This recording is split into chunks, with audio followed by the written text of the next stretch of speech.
Hello, everybody. Mackenzie here from Before the Downbeat, a musical podcast. Yes, I know season 5 has been taking a bit longer to get put together and get out, but I promise you that toward the beginning of 2023, we will have the season 5 premiere. And boy, do we have a great season lined up for you, and we definitely have some big announcements to make. In the meantime, though, between now and the new year, we are going to be doing something special. As you may know, I am part of another theater company called Hemlock Theatre, where I am the co-artistic producer. And on that show, we do reviews of live theater that we see, as well as reviews of stage proshots, as well as artist interviews and roundtable discussions.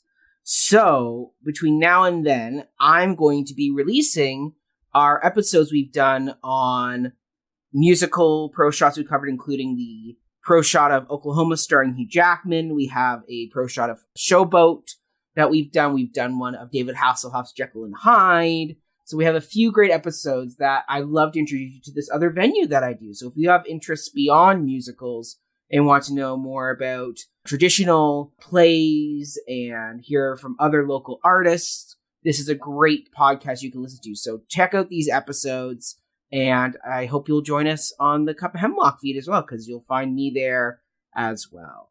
Thanks, everybody. Stay tuned for season 5. I promise it's coming early 2023. Thanks so much. See you soon, and enjoy listening.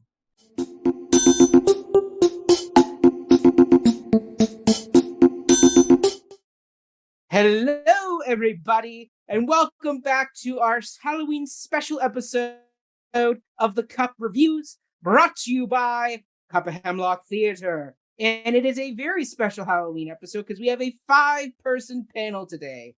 Yes, the ever-elusive 5. I think the last time we did it was maybe Merry Wives of Windsor. At least that's the last one I remember us doing, a 5-person. So I don't know if we've done one since, but they are few and far between. But it's only because the show warrants so many voices. It elicited such a response from people. And for our Halloween episode this year, everybody, we are doing a what is supposed to be a spooky musical. Whether or not it achieves that, we will get into. But we are talking about the musical Jekyll and Hyde, co-produced by Jerry Frankel and Jeffrey Richards and directed by Robin Phillips. And this was a film version that was released on March the 10th, 2001 as a one-night-only event in 7 digital cinemas in Boston, Cincinnati, Cleveland, Dallas, New York, Phoenix, and Washington, D.C., with showings on cable and satellite pay-per-view channels in the U.S. and Canada and Latin America. And, of course, this stars the very interesting celebrity casting choice of David Hasselhoff as the titular Jekyll and Hyde. And joining us for this breakdown, we have a plethora of familiar faces. First off, returning from Brokeback Mountain, is I think the last time we had this gentleman on, it is Patrick. Hello, Patrick. Welcome back. How are you? We see you've ditched the Hasselhoff locks for a more refined look. Yeah, I'm great. I've chopped my hair off. This is the first time I'm featuring the short hair on the cup, so that's fantastic. Yes. And what is in your cup today? In my cup it looks like it would be coffee. I almost always come with coffee, but I was lazy and I used my coffee mug to pour a strong beer in. So I'm drinking a 12% beer. So we're going to see how this commentary goes as we, get further in. Love it. Love it. Love it.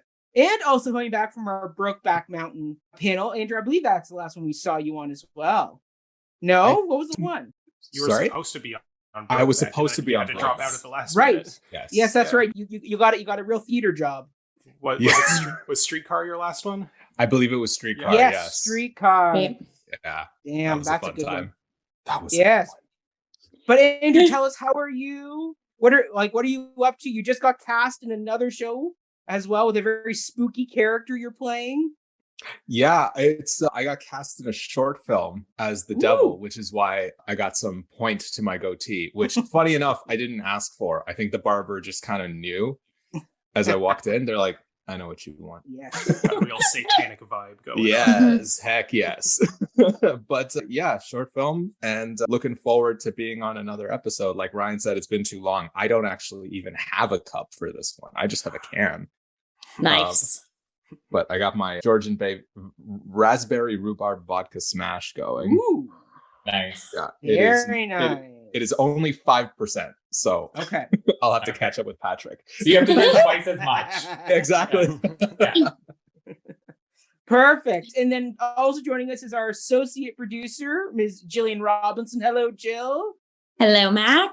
What is in your cup? What is your ensemble tonight? Ensemble. Yes, I'm very autumnal and kind of like Lucy bounding, I guess. I'm wearing like a little piece of lingerie that kind of is like the old corset vibe, with a cardigan though, because I'm really chilly in my apartment. And then I have little pumpkin earrings with black hats on the top and some orange, like coral colored makeup vibes going on. Love that. And then I have my Guinness mug that does not have Guinness in it. It has David T's Monster Mash tea. It's part of their pumpkin kit this year. So I thought it was very fitting. So my Monster Mash tea is in this Edward Hyde burly mug. And then, of course, I have my lukewarm lemon Jekyll glass of water. So we have two drinks going on. Yeah. Love it. Very on theme. Half the episode is Jill breaking down what her vibes. It's true. And then, of course, we have my fellow co-artistic producer, the man who always rocks a really good flannel shirt. It is Mr. Ryan Barakovich. Hello, Ryan. Hello, Mac. How are you doing tonight? I'm doing good. What is in your cup today, sir? So I did have coffee in my cup. So yeah, I brought the coffee for this, and I was looking for something autumnal because Jill is prepping like all these like fancy things, and I'm like, oh, I can't compete with this. But I do have this over the garden wall mug that I believe I've used probably on one or two panels before. It says, "Ain't that just the way?" And yeah, if we're going to talk about one Halloween masterpiece, we might as well bring out a mug for another Halloween masterpiece. Very good. Very good. And I have just my classic water in my silver tankard. There. Nice. There we go. But yes, so before we dive in, everybody, let's quickly go around and say what our favorite song was of the show. Because this is a musical. If you did not know that this is a musical. So as we do with Oklahoma and Showboat, we always gave our favorite song. So Ryan, as this kind of was your pitch for us to do this, what is your favorite song? Well, because I love this show so much, I can't just have one favorite song. I will give you my 3 favorite songs. Oh, all right. In ascending order. Take Me As I Am, Confrontation, and In His Eyes. Boom. Those are choices. Songs. I like duets. All 3 of them are duets, but one of them has only one actor on stage. Yeah. Yes, exactly. Jill, how about you? There it is. Okay, sorry. I'm looking at the list right now, making sure I get it correct. Okay, so I also have a couple of songs that I'm going to say too, because I also like the music of this musical. Okay, so Once Upon a Dream has been in my own personal musical theater book for years. So love that vibe. Someone Like You, because also a great power vibe, and I would love to play Lucy one day. And In His Eyes, yeah, which I kind of forgot about, and then Ryan brought to my attention while we were watching it, and I had goosebumps all over my body. So I was like, yep, that's another favorite song. All right. Andrew? Oh, I'm glad we can do 3, because I mean, by far my absolute favorite is Confrontation. Yeah. Heck yes. But I actually really like Take Me As I Am. And I like Alive. That one's fun. Even the reprises, I think I kind of bulk them together. I'm like, yes, those are fun. Yes. I love that. Patrick? Yeah, I also was like, kind of had to do 3. I'm going to repeat In His Eyes. I mean, first of all, anything Lucy does, the second Lucy's on stage, I'm actually just like sold. Bow down. I can already see some potential disagreements, but yeah, but in his eyes. And then I think for my favorite kind of, I'm going to say one of my favorite bad moments was, which makes me love the song, was Dangerous Game. The Hoff's acting in it was so hilarious. We're gonna that was get definitely peak. And then also, just because it's so Frank Wildhorn Façade, like the second that was going and we have like the kind of like obvious contrapuntal melodic choices and stuff, I'm like, oh yeah, we're deep in Frank Wildhorn right at the beginning. And so I did appreciate that. Yes, I will say for me, my number one will always be This Is the Moment, because I have that song in my songbook. I have performed it. Got a big standing O when I was in high school, so it's always got a special place in the heart. But I will say Façade, not for the lyrics, because they're just so generic. But the musicality, I love the musicality in that. The orchestration of that is great, and the harmonies are bang on. And then the other one is Murder, the opening of Act 2. It's a great montage. It has probably one of the worst lyrics I've ever heard. That probably makes Sondheim roll in his grave, which is, he killed outside St. Paul's. That man must have a lot of balls. Which is probably. You think that's the worst lyric you've ever heard? Correction. Best lyric ever. That is such a bad lyric. We were all thinking it. It's just so It takes a lot of balls to write a lyric like that. Yeah. Hey, but to me, it's not like the use of balls. Like, that could be hilarious. It's like rhythmically, it's so stilted. It's really getting shoehorned in. They're really shoehorning the balls in. It's true. He killed all kinds. Shoehorning those balls right in. He's got a lot of balls. It's like, okay, all right, I get it. St. Paul's balls. Like, all right, there we go. And then, of course, we're also talking about the dead priest bishop guy there. So double entendre there. But it's like, every time I hear that lyric, I'm just like, damn, if we saw time we were in this show, it would have been so much better. Then it would be a little priest that was killed. But we're going to talk about Sweeney later. Yes, we are. We will, but let's get into this piece. So, first off, we got to talk about the man behind me there, the Hoff himself, Mr. David Hasselhoff. What do we all think of his performance as the titular duo of Jekyll and Hyde? Andrew, I will let you start this one. I was worried it was going to be me first. Very worried. You know what? I didn't hate it. I got to tell you. Like, I think it's such high praise. It's big. It's certainly very big. And just vocally, you hear Anthony Warple's soundtrack or studio recording. And you're like, 1994 recording. Yeah. And you're like, this is clearly the superiorly trained vocalist.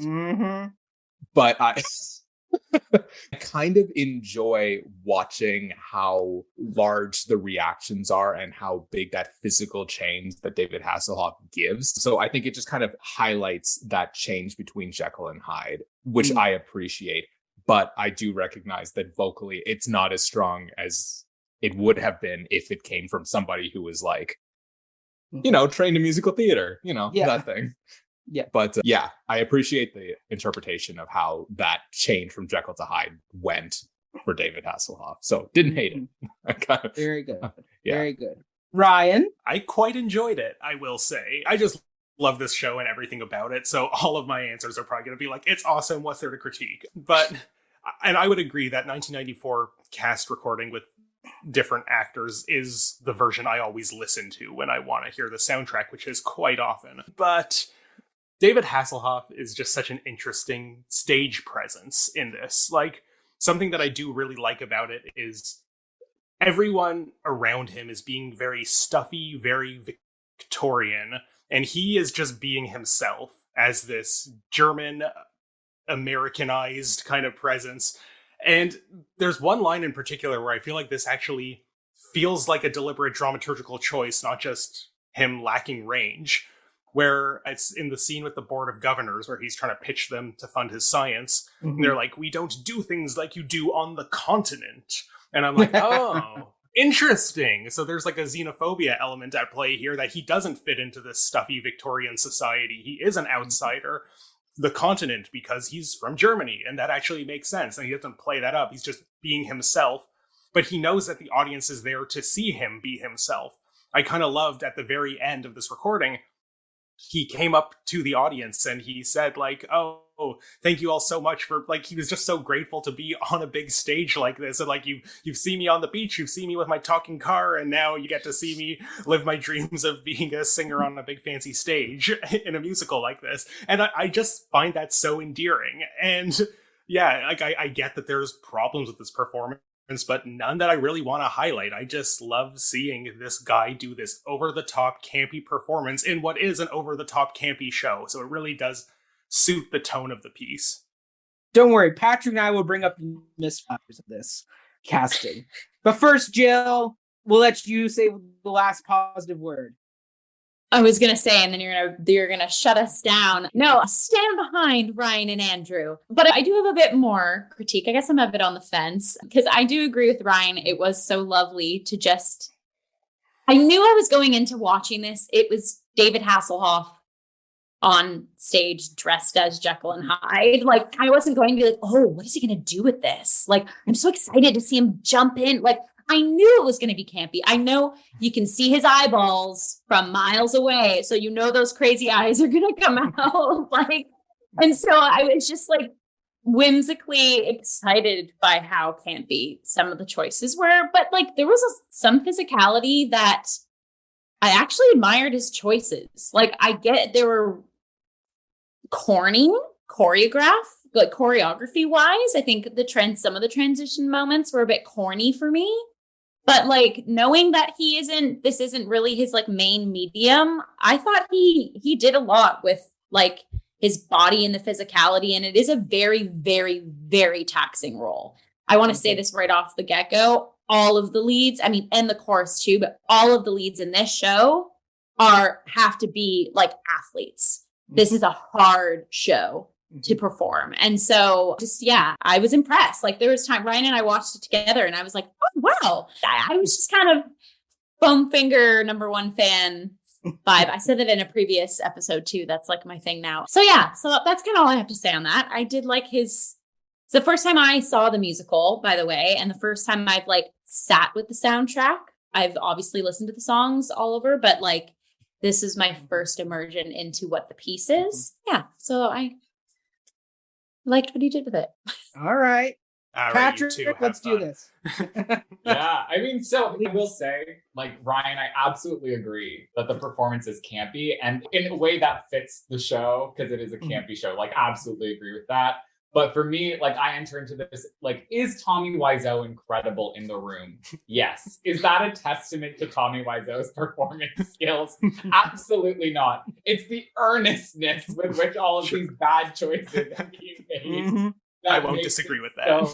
That makes it so incredible. And so, yeah, I think David Hasselhoff is absolutely horrible in this role, but in such a way that is like truly so entertaining that I won't excuse it, but it is like camp. Yeah. So, I mean, what's there to say? Like the text is stilted. Half the time this man is speaking, like breaking down multisyllabic words into singular syllables, like goodbye, father. And a beat in between every syllable. Like he sounds like an alien trying to resemble a human, but he has not figured out the cadence of speech yet. When he's singing, he often loses sync with the orchestra, but he's like strong and wrong. I can hear the anxiety of the conductor who's like trying to refine wherever Hasselhoff is going. His voice has literally no vibrato, especially in the upper register. Yeah. But so I will say, assaulted. It is harder to get rid of your vibrato than it is to not have one. So no, so there's moments, again, if these were choices, there's moments where I was like, oh, a straight tone there as a choice would be interesting, but this isn't a choice that's being made. Like this is just what the voices do, what he needs the voice to do in order to sing what he's able to sing. Yeah, and I mean the physicality, it's just all wrong. Like when he kisses his father, like right at the beginning, he's kissing his father to wish him off as he's dead. And then he just pops right up and goes, goodbye, father. Just like this. Oh, what is that movement? He's going down to do mouth to mouth as a lifeguard. So it like all carries through there, like these huge movements that it's like, what are you doing? Like when he's holding on to Lucy as Hyde and right before he kills her, he's like thrusting his chest as she's trying to get away. Yeah, I'm starting to think maybe this is like Baywatch kind of physicality that's bleeding in. But it's like, what are you doing? Why are your pecs like convulsing? Yeah, that's all he knows what to use. That's the only thing he knows to use. Like, remember in the SpongeBob movie, he used that as a projectile launcher. I mean, absolutely. But yeah, so it's an incredible performance, but in all the wrong ways. But I do, like, I will always return to it. And it always gives you things to impersonate. And you always discover new things, new choices that make no sense. But yeah, so absolutely god-awful. But in the way Tommy Wiseau in the room is absolutely god-awful. So high praise. Yeah, so I'll say for me, I appreciate that performing on Broadway was the Hoff's dream, and God bless him for living it out. And I mean, he sold the show for I think the last 2 years of its Broadway run. So God bless him. Godspeed, God bless him. But this was not the role for David Hasselhoff. He would be much better cast as like a Miles Gloriosus in A Fine Thing Happened on the Way to the Forum. Because in this, he's doing a mix of trying to be like Mandy Patinkin when he sings, where Mandy Patinkin can jump into that falsetto tenor range really easily and sound really good. And then he's also doing a mix of Rex Harrison in My Fair Lady, where he's singing the whole time. But it's all in the wrong moments. It's like, choose one voice you're trying to emulate, David. Like, just choose one. Either Mandy Patinkin or Rex Harrison. And it's just, it was just, and it's like this role, as Jill points out, it's one of the most vocally and physically demanding roles that is in the Broadway canon for a male to do. Like, the confrontation should literally leave the actor panting on the ground because of the throes he has to go through as an actor. David Hasselhoff is literally just doing crunches on stage. Damn you, Hyde! That's all he's doing. He's doing the hair. He's doing the whip my hair back and forth. He's relying so heavily on that one wig to tell the audience I'm changing personality versus like physically. Like, I'll give you go back and watch like some of the actors from like the 30s and the 40s and the black and white movies who have played this role. It's the same actor, but they literally like hunched their back, like changed their full, like made themselves look smaller, because Hyde in the book is described as like a smaller, more like impish looking guy. But David Hasselhoff, because he's like a freaking brick house, he can't physically like shrink himself. So he's using this wig behind me, and it's like, look, the wig's covering my face. Now I am Hyde. Flip my hair. Now I am Jekyll. And it's like the big transformations of him and Utterson at the end, where he's like, watch, I'll take my medicine and I'll change back. And he just kind of does a belly flop on stage, and he's like, look, I am Jekyll now. All I did was flop my head on stage, and surprise, I am Jekyll. It's like, no, if you're gonna go full physical with this, we need to see a full body like convulsion, like change. Like the two physical personalities should not look anything the same. We're relying on a wig. It doesn't work for this character. You need to have a full body change. A strong actor who knows how to use their body and how to contort their body in such a way to transform themselves. Like at least give Hyde a limp or something to change him up a bit more than what he did. Like something new. For me, it's just like, it was just so frustrating, because I'm like, this role is so good. We'll get into the book later in the script, but it's like the character is written in such a way that an actor can really sink their teeth and show their range in performance. It's just David, God bless his soul, just wasn't built for this role. And he's struggling. Like when he's playing Jekyll and he's singing all these, this is the moment, these big tenor notes, he's reaching for them. And I'm like, oh, buddy, this is not your moment. Like, God bless your soul. You're trying. I see you trying, but you were your agent and the show producers did not give you the right tools to do this part. You are literally selling this on your name. Like, I'll give you said, hey, Matt, go to Broadway and pay $200 for a ticket to see David Hasselhoff and Jekyll. And I'd be like, no, I'm not paying $200 for that ticket. I'll maybe pay $75. I would too. I got you, Andrew. Here's the thing. I'm going to talk on something you just said though, Mac, because I think this is often this might veer us a little bit, but often when we talk about musicals, it's like I don't know what historically this has always been the case. We can break down and transform and adapt plays like it's nobody's business and have no problem cracking it open. But anytime we talk about musicals, any type of musical, there is this prescribed version of a physicality of a character, or even sometimes we can get into gender or in race that can never be seen differently or played differently. And I actually really admired the fact that Hasselhoff's Jekyll and Hyde were quite similar, because quite honestly, it goes back to the crux of his experiment in general of like, what happens when we unleash the innermost demons or like sides of us? What does that look like? How does that manifest in society?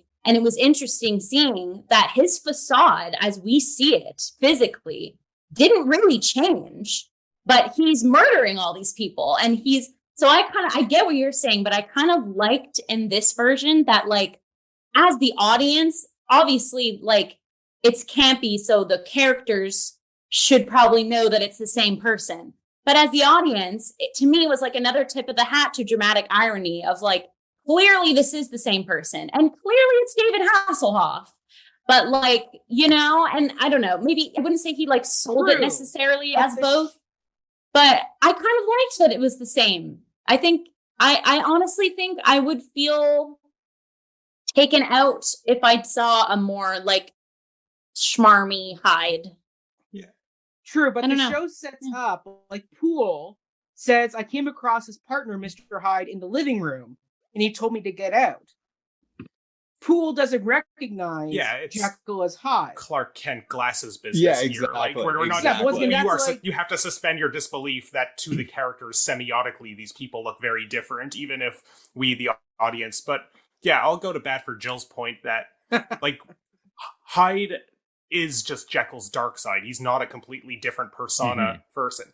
Like, what does he do when he has this power? He does, brutal things with the lady that he's attracted to and kills all the people who would not grant him his funding. Yeah. So, like, this is obviously, he is just the id of the Doctor. He is just, what if I had all this infinite strength and no moral compass? What would I do with it? So, I would agree with Jill that they don't have to be physically distinguished in any kind of meaningful way to be those two sides of the same coin. True, but if you watch, I shared this in the group chat, if you watch the other Broadway clips I sent, the other actors who have played Hyde and Jekyll did do a little bit more. I'm not saying it has to be big physical changes, but just a few more physical changes to themselves to make that change really obvious versus just Hasselhoff doing the hair whipping to change himself in his appearance. Either way, Patrick, I see you inching there. Yeah, I was just going to say, if I could maybe oppositely support what Mackenzie's saying, because I actually agree that I don't really take issue with this like lack of intense physical differentiation between Jekyll and Hyde for the like, it's so psychoanalytic, like you literally said, like Hyde is the id of Jekyll. But I think this goes back to my like kind of question, which is like, is this a choice David Hasselhoff is making, or is this just David Hasselhoff on stage doing these things? You know what I mean? Like for me, I don't read that kind of decision in this lack of or reproduction of the same kind of physical vocabulary between the two characters. And maybe that's me being ungenerous, but I think it's a lack of generosity that's earned by so many of the choices. Andrew. Yeah. Oh, I just wanted to say, have any of you seen Sebastian Bach do this role? No. Okay, I want you all to look at Sebastian Bach do this role and then come back to me about David Hasselhoff. Okay. And I say this as like a Sebastian Bach Skid Row fan. You need to watch his performance and then come back. That's noted. Everyone. If you are tuning into this episode, that's your homework. Pause us right now. Pause right now. Sebastian Bach, Dr. Jekyll Hyde. Oh boy. All right. Right. Get into the rest of the cast though, because it's not just Hasselhoff on the stage. He's surrounded by a plethora of great actors, including in the ensemble, if you noticed, Kelly O'Hara, Tony Award nominee and winner. Kelly O'Hara is one of the ensemble females in the show. So there you I go. think she was the understudy too to Emma. Lucy. Oh, Lucy. Oh, really? I think she was Lucy. Or no, sorry, no, Emma. You're right, Emma. Yes, because she has the soprano voice. Yes, it's Emma. But yes, very young Kelly O'Hara. All right, so let's go through the other ensemble members that stood out to you. Jill, we'll let you lead this one. Yeah, funny you say that, because I have like two tiny mentions, but one of them is a large group because I liked the chorus, the ensemble in this piece. I thought they were really like the heartbeat of the entire musical package. And then also, which plays beautifully into them being the heartbeat of the town, right? The kind of Greek chorus, the kind of outside eye welcoming us in as the audience to the, you know, their behind closed doors, all this stuff is happening, but it's actively affecting their environment the most, right? So everyone in the ensemble was like so on all of their notes and packed with passion and just the grit. Again, I wasn't a huge fan of choreography. We can get into that. But I didn't fault the performers for that. I think they were all standouts in my opinion. And I love that. I love when like something isn't necessarily an ensemble piece, but then it becomes one because your ensemble is fire. Like I love that. And then I got to shout out Lucy, played by Colleen Sexton, because I just thought she was lovely, but also like this role is so freaking hard. I mean, and same with Emma, but the stress and pressure that the vocal cords have to undergo singing Lucy Harris's track is like anxiety giving to someone who sings, and she was effortless. And I thought she did a really good job I love watching performers that I know they're like safely singing a piece. And I don't mean safely like backing off of it. It's like, ooh, girl, you are healthily singing that. And we know that you can do 8 shows a week and crush it. Mm-hmm. So I thought she did as much or as little as she could.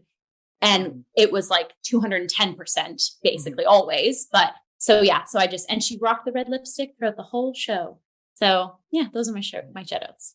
Wonderful. Andrew, I see you nodding along there. You see, it's funny you mentioned like the chorus. I thought that I had to make something up other than that, because like I was listening to the soundtrack a few days ago, and then funny enough as I was getting back here to get on the call, and I'm like, wow, I really love the effect that the chorus has on the show, because it really sets that like Victorians, I think somebody used the word like stuffy, judgmental kind of deep, dark and brutal kind of society that I really enjoy. And then I think gives the like characters some room to work within, and like kind of justifies probably the wrong word for it, but like gives kind of like a context for why all these characters act the way they do. And it just builds this intensity that I really appreciate. I find that one of the reasons I like this show is because I feel myself driven by everything that's going on, especially when the chorus is singing about like what's happened and how they're reacting to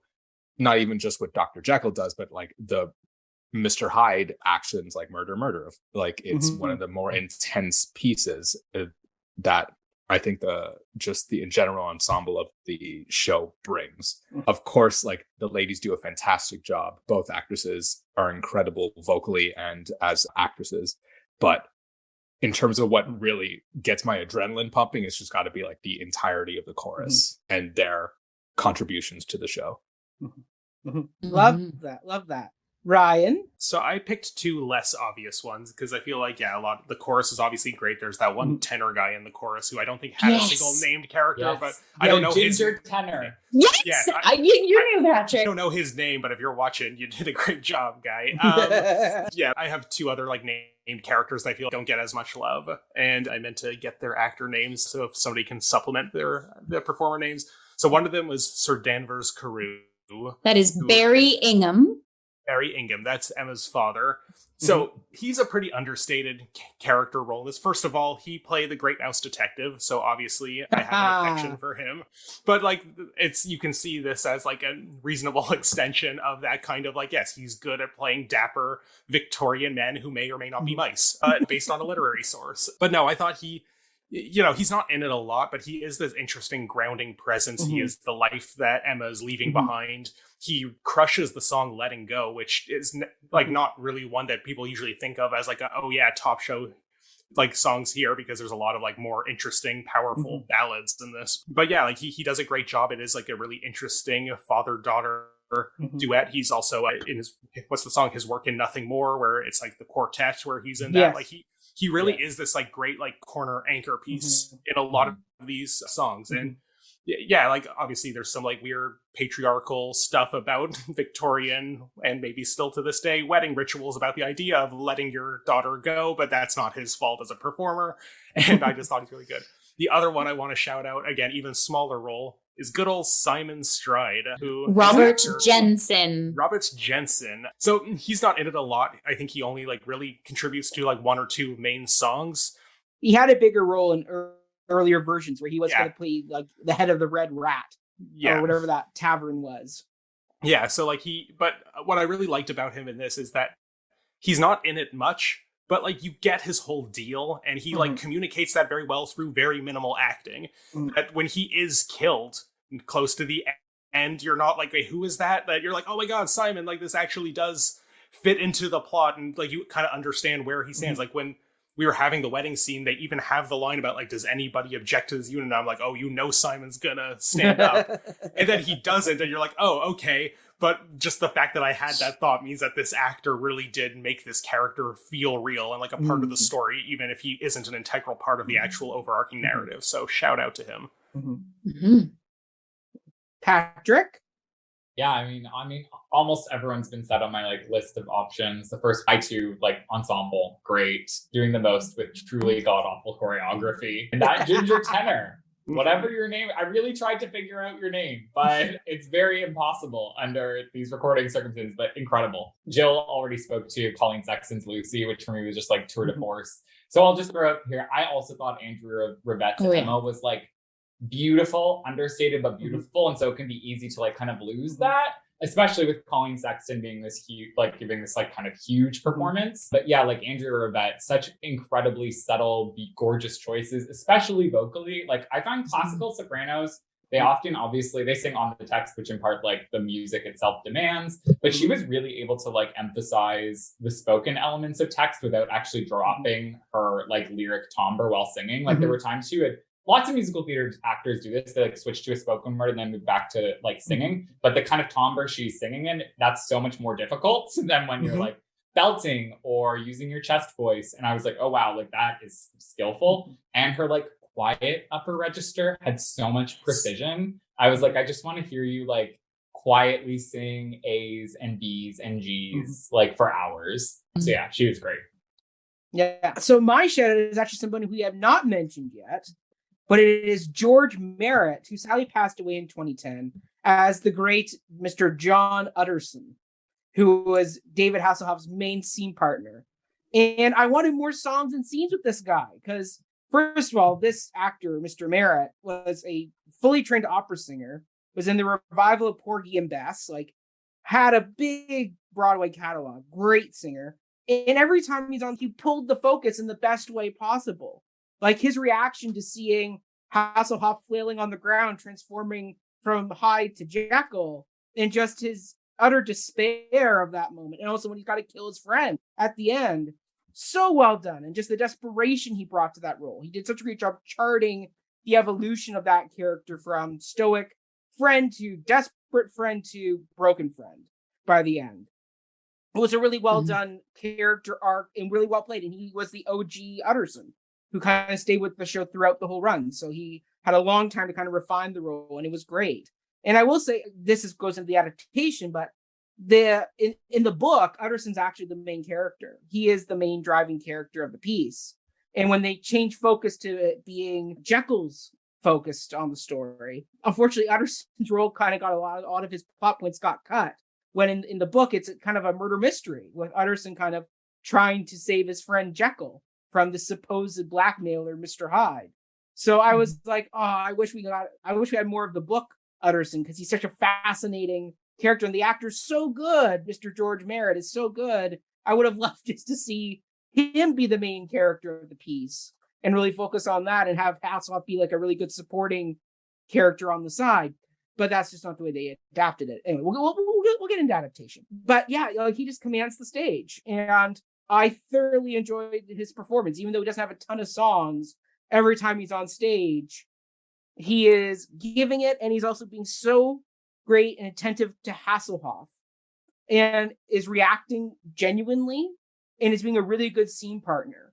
When some actors just be like, "The Hoff, you're on your own, man. Like, you are doing your own thing. God bless you. God help you." He's I'm doing my his own track. scene partner. Exactly. Exactly.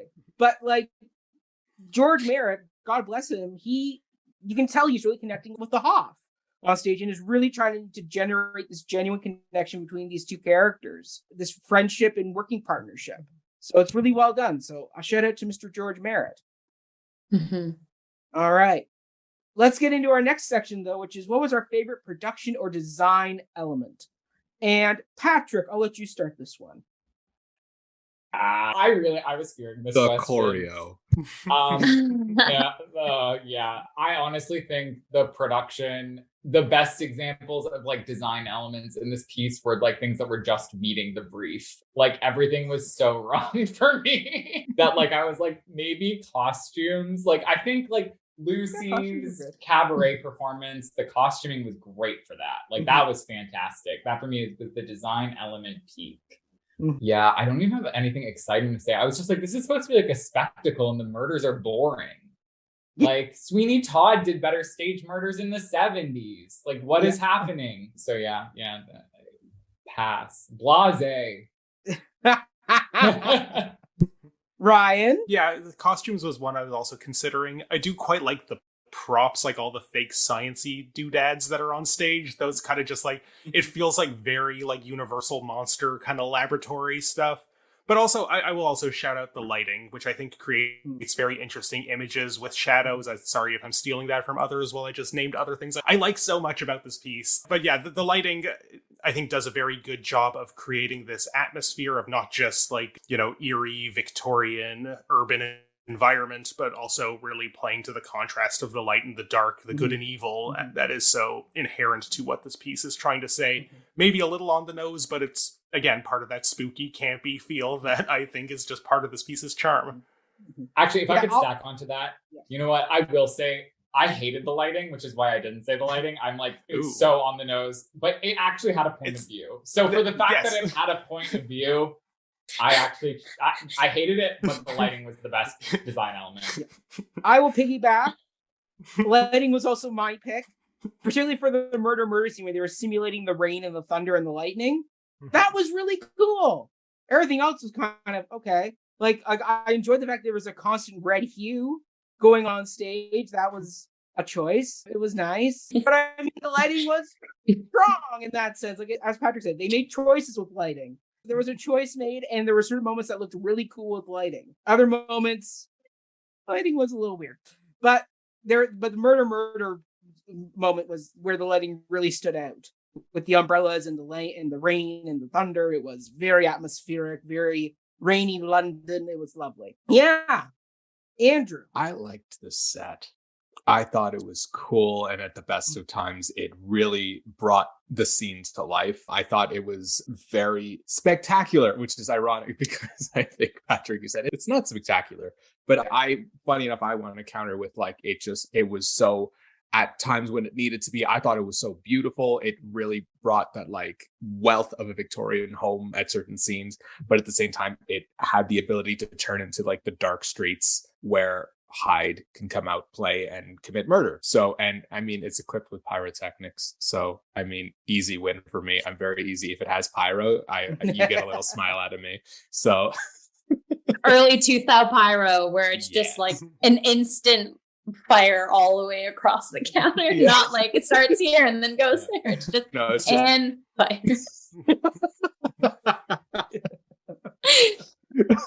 Even that I'll take. Nice.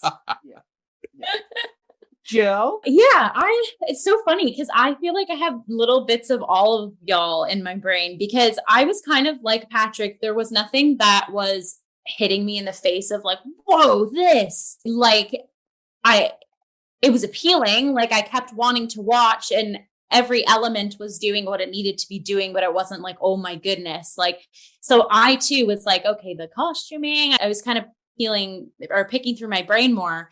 But to kind of speak to what Andrew's saying too, I'm always a fan of minimalist sets. They can be like, okay, if the singing or like most of the actors on stage are amazing, not all of them. Minimalist sets I love because it's like the storytelling and the acting and the choices in the human body are augmented because the set is just the accessory to what's going on stage. So I kind of like what you were saying, Andrew, like to me, that was it. There was like focal points of set. Like when they were in the board discussions, there was like where people was standing and then they were just kind of all sitting around, which, yeah, it doesn't look like much set or blocking was put into that scene, but it was kind of like we didn't need that much just for like a human argument to be happening. Work for us. Sure, yeah. But even like when we got back to his studio, like it was very just kind of like placeholders, like, but not in a bad way of like, this is his lab. We are now here. Like it was kind of, as opposed to big, pieces rolling in and out and color. And I don't think necessarily that is a part of this musical, right? It is like the fantastical elements. So yeah, so I kind of like the minimalist of set. I, again, wasn't fond of the lighting choices, but going back to what Patrick says, the very pungent choices, whether they be right or not, really just, they went all out. One thing, which is kind of weird and it's tiny, nothing irks me more when on stage a character is put in a state of pain or discomfort and they dramaturgically do not do diligence to that. And what I did really like is it wasn't all the time because as Hyde grew, his arm was more numb, but Hasselhoff, I don't know who told them, the like syringe dramaturg on set, props to you because he tied the tourniquet and he loaded the syringe properly and like placed it where it needed to go. And he like felt the serum go into his arm. Y'all have seen Grey's Anatomy or ER or stuff where like there's no medical dramaturg on that show and it irks me. It's there's like, no why? Medical dramaturg on these medical dramas? What? No, probably not. I Anyways, but like similarly, like I've seen shows where I won't mention specifically, but someone grabs like a Michelina's carton out of a microwave and they grab it by the hand. You can't grab a Michelina's carton that way. You have to grab it of opposite counter, like opposite corners, because the steam is burning the hair of your knuckles. Anyways, sorry. It's when there's pain or discomfort on stage and it is not acted properly. It bothers me. And I really liked how David Hasselhoff carried out the needle moments. That's that. All right. Next, what was the weakest aspect of the production? And I want to start this one. Go for it. All right. It's The Book and the Music by Frank Wildhorn, Leslie Bruckus, and Stephen Kundin. So, yes, unfortunately, the songs of this piece are either very generic power ballads or at other times they're like sledgehammer songs that are like trying to drill in the message or the concept of the show without giving the audience any credit for understanding what this piece is. For example, the big song, This Is the Moment, which should be a big character-driven moment, similar to Who Am I from Les Mis. Instead, it is generic to the point where you could take that song and put it in any other show, and it could probably work. There's a reason why it usually ends up on every actor's solo Broadway album, because it's one of those pieces you can pluck out of the show and have it stand on its own. And it just lacks any character drive. And then you have other songs like Façade, which is supposed to be like the ballad of Sweeney Todd, but it's just like sledgehammering you of, do you get the message of the piece? Duality, Jekyll and Hyde, good and evil. We really have a song called Good and Evil. If you didn't get it the first time with Façade of what this show's going to be about. And like, then you have all these other songs that are like, well, we'll get into this more, but it reminds me of better songs from other musicals that are like, I can see you emulating something here. Like the big Lucy Emma duet is very similar to the big duet song from Chess that's sung about a man, not someone else's. Yes, You and I. No, wait, that's not the female duet. No, it's like a very famous big power ballad from that show, and it's like almost sounds melodically the same. And then on the book side of it, because this isn't a direct adaptation of the book, instead they're taking elements of the book and then filling the story in themselves, which we'll get more into when we talk about. I knew him so well. That's it. I know him so well. Thank you. They sound exactly the same. Listen to both those songs and they'll be like, isn't this just the same thing? Anyway, so because they're not following the book, they're making their own story with elements of the book. They then fill their characters with generic basic traits. Like Lucy, the prostitute with the heart of gold, who goes down into the park to listen to the speakers. And she's going to try and better herself, you know. Then you got Emma, who's the dutiful fiance, who's a little bit like Cosette there, you know. Like maybe a little bit more character development than Cosette gets, but, you know, still kind of just there. And then you have the lecherous bishop of Basingstoke, who is raping and having sex with these underage girls. Or the socialite who's getting choked down in the background here, Bessie there, who is stuffy and snooty, who sits on all these different bowls and is linked to all the bowls. You know, it's like every generic character trait they could give, they put into this show, which is too bad, because if they just did a little bit more work on this show, it made it a little bit more character driven. Like Sondheim says, songs should not be generic. They should come from a place driven by character. Like even something like Oh, What a Beautiful Morning from Oklahoma, which has become a single in its own right. In the show, it still very much fits Curly. Judd Fry would never sing Oh, What a Beautiful Morning. Curly would, though, because he's a cowboy out in the plains. He's embracing the setting around him and something that inform his character. This is the moment. I can't picture John Utterson singing This Is the Moment. That is very much a Dr. Jekyll song. I could. No, well, you have John a very Utterson, powerful imagination, I suppose, because that doesn't seem to fit his character. John Utterson could easily sing This Is the Moment. Just make it be something, just you'd have to rewrite the plot. Emma could sing This Is the Moment right before her wedding day. Like as she's waiting for Jekyll to walk down the aisle, she could go on up there and belt, This is the moment. This is the day where I sent all my doubts and demons on their way. Give me this moment, this one precious chance. I'll gather up my past. I'd watch the adaptation where every character sings each other's songs. Yeah, I'm for this. A whole production that's just This Is the Moment, and every time they do a song. Well, you're listing the character stereotypes, like, and aren't those just like the stereotypes of human beings? Like this way, I feel like this. But like, if you this kind of, but there's other shows that take those basic character types and then give them more. Fantine is also a character who is the prostitute with the heart of gold, but she has I Dreamed a Dream and a whole backstory that is given to her that informs her journey and gives you more to sink into. Besides Lucy being a prostitute, what else can you tell me about her as a character? Maybe that's the point. But I would also say, like, we're going to have a whole question about the female characters in this, so we don't need to belabor this right now. No. But I will say, obviously, working with Victor Hugo's text as a background for that character is very different from needing to invent these two characters whole cloth. Just going to. But that's my point. When you're inventing characters from nothing, which a lot of these characters are invented from nothing, like they're not in the book, so you're inventing a lot of these characters, and because they're not developing the book enough or the story enough to really give these characters enough meat to chew on, they then become just basic character trait. Lecherous priest, prostitute with the heart of gold, dutiful fiance, dutiful father-in-law who lost his wife and is now nervous about losing his daughter. Like, these can be applied to so many different characters, and unless the writer gives you something more, like a Mrs. Lovett, for example, she is also the East Ender kind of downtrodden character, but she's got so much going on in that performance and so much character work going on there. There's so much to chew on compared to, say, someone like a Lucy, who also comes from that end of London, you know? So there's a lot going on there. So, yes, I see Andrew thinking.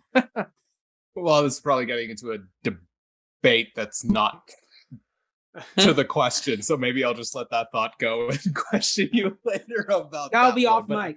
Yeah, exactly. But I see what you're saying, but I have questions. I love that, Andrew. We'll pepper it in with the other questions. What do you got for us, Mac?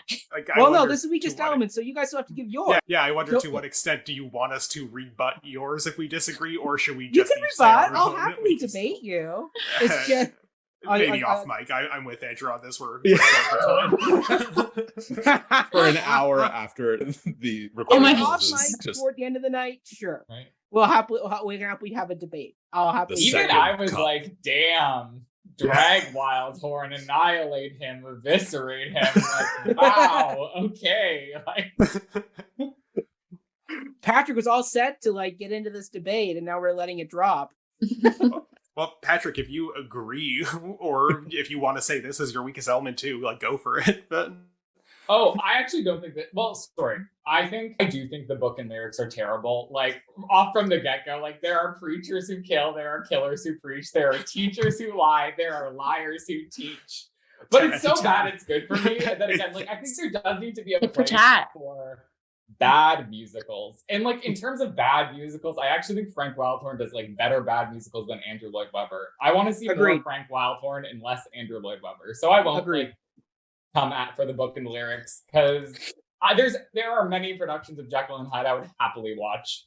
But for me, like, one of the obvious things that comes to mind is David Hasselhoff, but his weakness is also a strength of the production.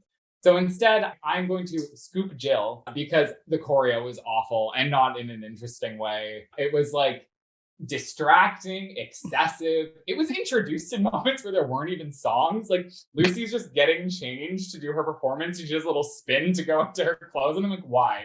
Like, why did that just happen? Wait, is that not how you get ready? Which I did, yeah, right? Which I did kind of love. It was so bad, but I'm like, who is responsible for these decisions? Like the umbrella choreography. Why were people just like doing this with umbrellas kind of to the beat at times? Like, it felt, I hate that I'm using this as an insult, but like there's no other way I can describe it but like bad community theater, where it's like a person just like, I'm hitting beats and we need a movement for each beat, and that's what choreo is. And we're gonna use every moment. And I was like, ooh. There's excellent community theater choreography. This was just very like someone's first shot at the yeah. If I can piggyback, because the cat's out of the bag and Patrick scooped me up, choreography was also my weakest element. And I will say to that, Patrick, it to me read there was a massive miscommunication between choreographer and cast. And when I say this, it's not like, oh, we don't understand. It's either, I guarantee you, two things happen. One, the choreographer was like, this is the choreography and this is the choreography. So there's no wiggle room. Exactly. Or, and this is what bothers me as someone who I would say I'm a strong mover. I can dance. I can act like a great dancer. I'll go with that. Where there isn't like honoring the bodies and people you have in a space to then place movement that'll fit everyone.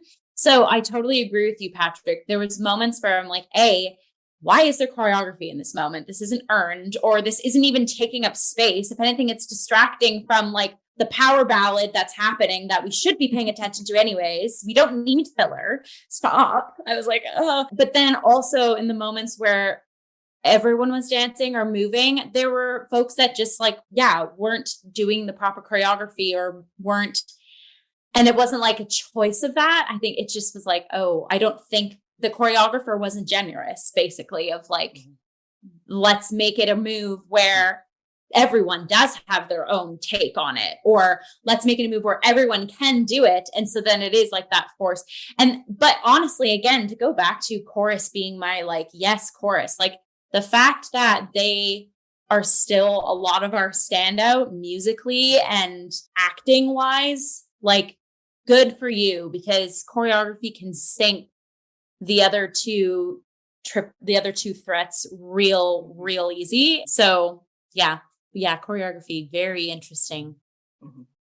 Yeah. There was this one moment that the choreo was objectively terrible in Façade, where they all like put their hand up on the take your pick, beat, duh. And I was like, this is objectively ridiculous. But the choreo is objectively bad art. Yes. No, yes, there is. But the ensemble was so committed and actually so like on it that I was like, wow, I feel kind of emotionally moved by this ridiculous choreography. So yeah, the ensemble. If it creates aesthetic pleasure, then how can it be bad art? that is what makes camp good. It's like that's juxtaposition. It's like Cats. It's so bad it's good.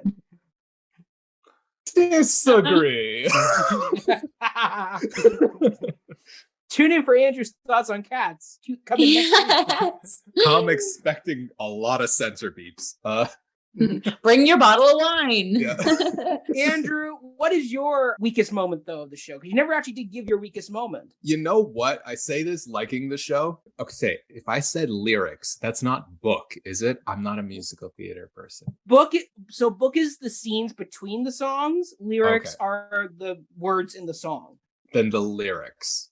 I thought it was not even just like the way the rhymes went or how forced certain things were. I was just kind of, and again, I'm not a musical theater, like I'm not avidly watching musical theater. Not that I don't like it, I just don't seek it out actively. Mm-hmm. But again, listening to it over like the past week, I'm like, why don't people really dig these songs? And I feel as though there's too much plot in them. Like they don't feel like they're not catchy. They're not, funny enough, Mac, I would say they're not generic enough.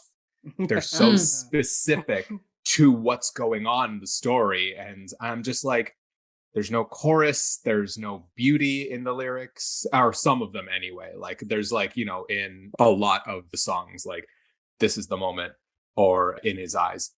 Beautiful, beautiful songs.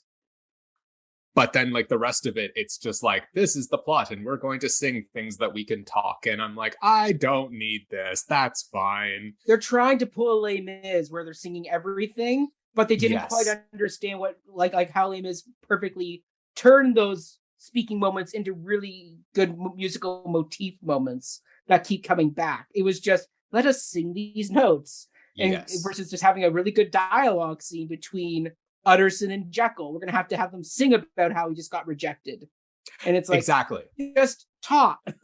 Yeah. You have like book scenes in this show. Talk. Right. And that was my thing. And again, I say that liking the show, there were just things that I'm like, you don't need to sing this. This doesn't need to be like, the one thing that always makes the hair on like the back of my neck stand up is when they go, nay, nay, nay, nay, nay. I'm just like, just say nay. Just say nay.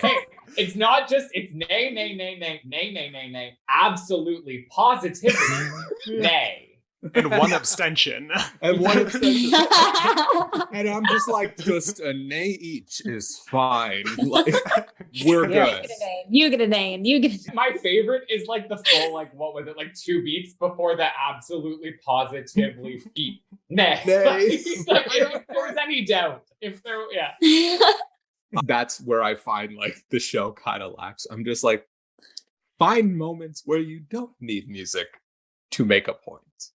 And they have those moments, like the conversation between Utterson and Hyde before he returns to Jekyll.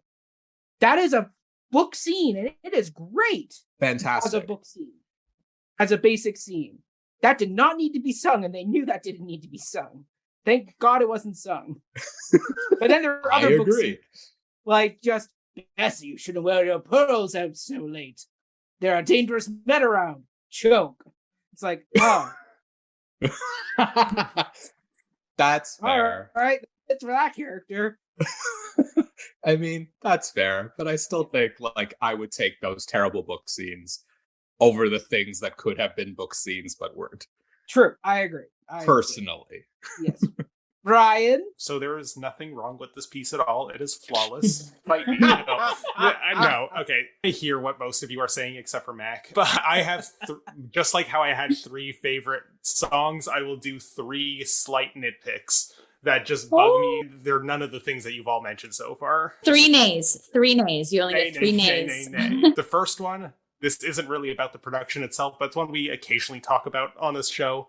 Not a fan of this pro shot and the way the filming of this piece was put together with way too much like split screen crossfade. Like I like seeing the whole stage. I like seeing where characters are in relation to each other. In His Eyes, which is my favorite song in the whole show, was just entirely, we have Lucy on one side, Emma on the other, and I really couldn't see how are they interacting spatially with each other. And like things like that just kind of bug me. It's really not a big deal. It doesn't sync the show. It doesn't sync that song that I still think is really great and really well performed by these two ladies. But stuff like that, you know, if I have to nitpick something and then two other things, that'll be one of them. Now, thing number 2. The development process of this piece, I know, has had like an interesting rocky history, and some songs get swapped out occasionally. I don't like that instead of Bring On the Men, we have Good and Evil, because Bring On the Men is an awesome song. Yeah, Andrew, you're I agree. in agreement? 100%. So yeah, Good and Evil 100%. is fine, but Bring On the Men is great. Yeah. Fine is a generous way of putting that song. It's very on the nose. I don't have a problem with the on the nosedness of the songs. Again, it's just part of the fun that like everything like always comes back to. There are themes here. Do you get it? But Bring On the Men.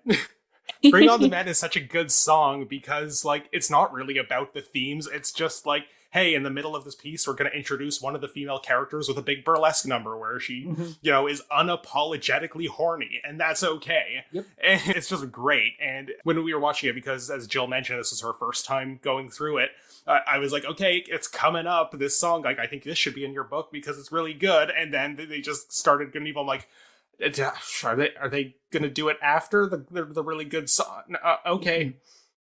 This is one of the reasons why I always listen to the other album, because yeah, very, very good song, not in this version. And my thing number 3, and this might also be kind of part of the raucous development history, because I have heard and seen slightly different versions of the ending, but the ending is so anticlimactic, which is a shame, because like this is such like a, yeah, it's he's stabbed and they're like, oh, die in peace, I guess, and then it's just over. There's no big final like, number.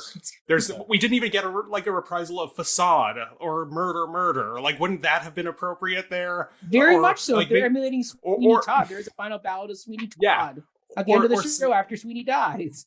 Or something slightly different, like this is the moment reprise, like this is the moment that your experiment ends. I don't know. I'm just spitballing here. I don't write musicals, but like, yeah, I just feel like you kind of, any way you slice it, no pun intended, you just get stabbed and it's over. And it's like, okay, I was really enjoying it, and I'm not like, yeah, then we got the cool Hasselhoff at the end as himself, and then I was smiling again pretty soon, so it was fine. But yeah, it's just something about this musical that it could use a better like big finale song. So those are my 3 things. Agreed. Very much agreed. I think I looked over to Ryan. I was like, "Is that the end?" Because then the lights just go down, and I'm like, "Oh, okay." Well, it actually isn't too far off from the book ending where Jekyll just dies. He commits suicide at the end, and they find him dead in his lab that he locked himself in to protect everybody.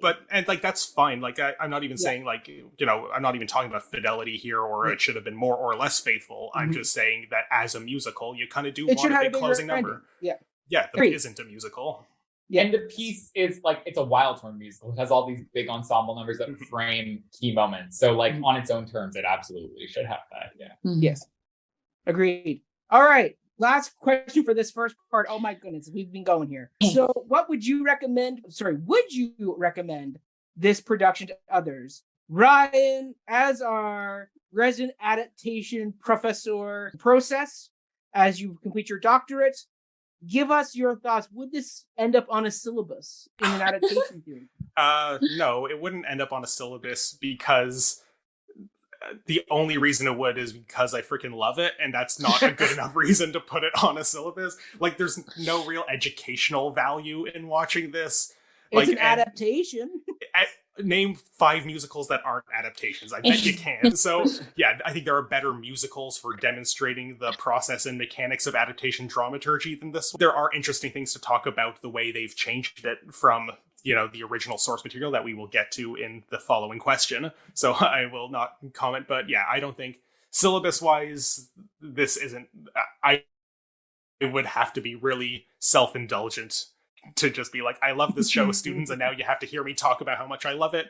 But they could just, hey, tune into this episode if they want to hear that. So, no, it won't make a syllabus. That doesn't mean I don't recommend it, because of course I recommend it. I love this show. Now, I would recommend that if people, like, you know, just want to, like, listen to the songs because the songs are great, listen to the other cast album as opposed to the Hasselhoff album. It's just better singers, better song selections, as I just mentioned in the previous question. And yeah, it's just like really just great. But yeah, I think this show is just so fun. It's a great time. My first exposure to it actually was Vanier College Productions, yes, which at York University, where Mac and Andrew and I all did our undergrads. They had this like small kind of like extracurricular theater company called Vanier College Productions that wasn't like affiliated with the theater department at all. And they did a production of this when we were in either like second or third year. And that was, I had never heard of Jekyll and Hyde the musical before.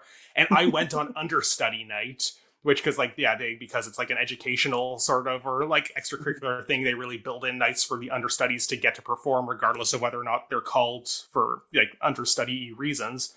So, and like the guy who performed Jekyll and Hyde blew me away. It was like shocking to me that he wasn't like the lead, who I never did get to see. So I instantly like ran home and listened to both of the cast albums and like found all kinds of like YouTube clips of this that I could find, and I've just been in love with it ever since. And this was my first time, while I'd listened to the Hasselhoff album before, this was my first time watching it all the way through, and I had a good time. So yes, recommended wholeheartedly. Everybody should watch this. It's fun. Perfect. Jill? Yeah, I agree with what Brian is saying. I also want to say I would recommend watching this if you're interested in going into musical theater, and I'm not saying because, this is a musical theater piece that is everyone wants to star in, because this is a perfect piece, I think, of like, we're breaking down the book, we're breaking down the lyrics, the libretto, the choreography. There is a lot of production doesn't meet rather the book in this musical. Like there's a lot of like awkward moments that like the words you're going to say, this phrase is awkward, or like the way that this might be choreographed might be awkward, but guess what? You're in a musical and you got to make it believable and you got to live it and you got to love it. And like, you can make it as big or as passionate as you want.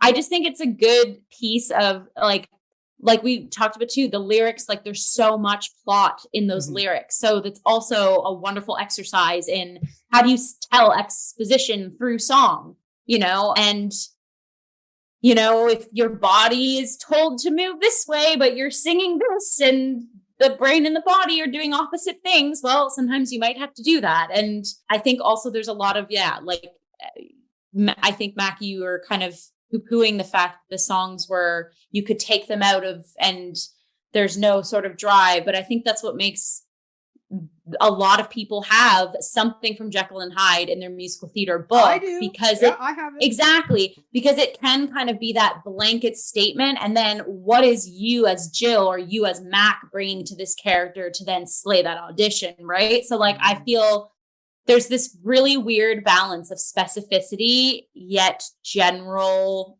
or genericness that this musical can kind of muster up for performers. So yeah, watch it if you're into musicals, if you want to do musicals, and like Ryan was saying, if you want to just have a good time.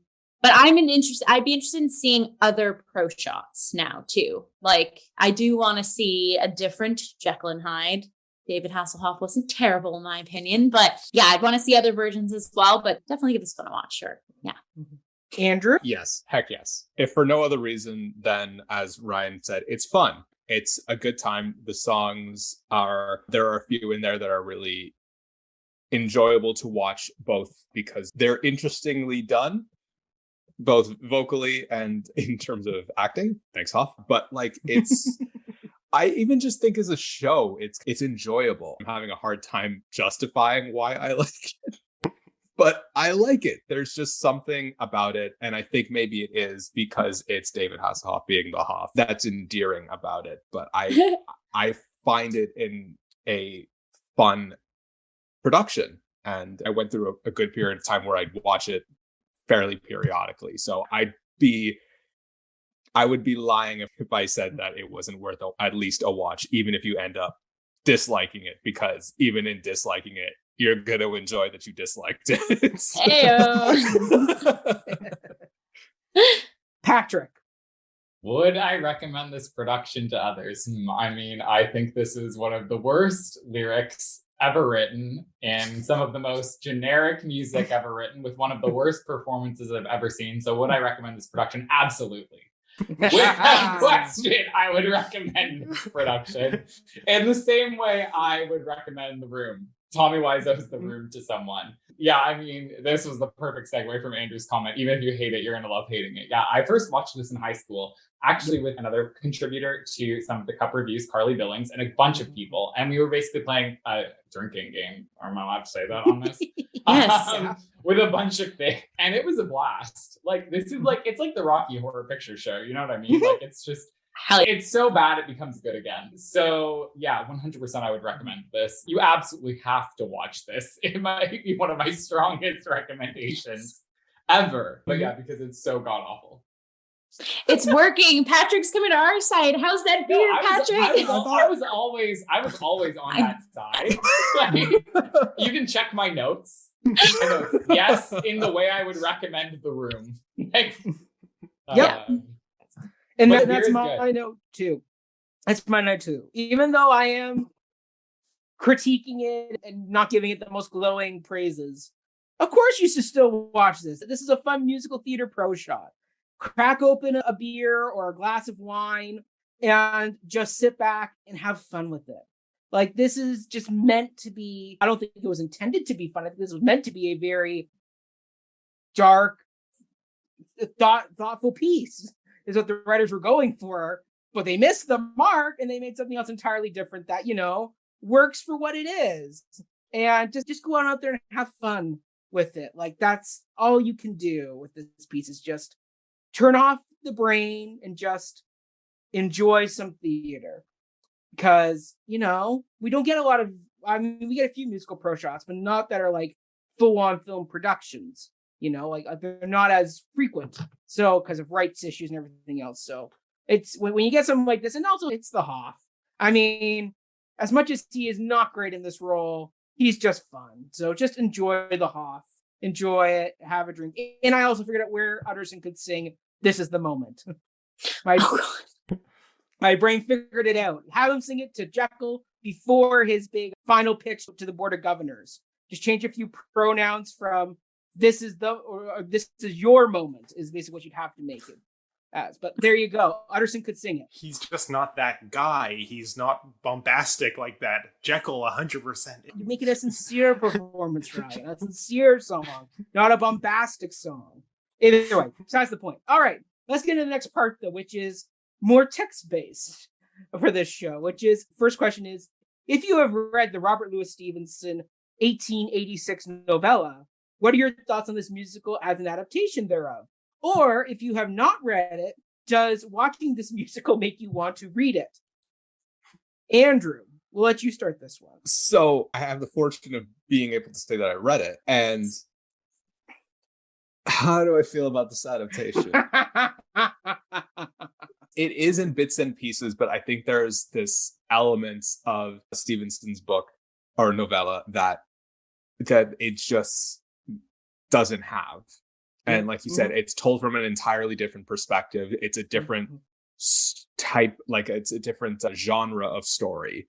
So I like this show and I like the novella, but I don't necessarily like link them in the same thought just because it's so different. But it's kind of like different in the way that Mary Shelley's Frankenstein is not the horror Frankenstein that you'll see on any screen, or that Dracula is not the Dracula you'll see in any screen. So is it the same? No, but that doesn't make it inherently bad. It's just a different interpretation. Or the Dracula in Frank Wildhorn's Dracula. He also had done Dracula, the musical. That is true. That is true. I did not know that. It is also horrible and incredible, and I recommend you listen to it. Gotta watch it now. Yeah. Andrew, I will piggyback off you because I also read the book growing up. I was the nerdy theater kid who read classic literature because, you know, that's Mac for you. But yes, so I read this, and as previously stated, this musical is not a direct adaptation at all. As I said before, Utterson was the main driving force. They totally switched it to now being Jekyll as the focal character. And in doing so, they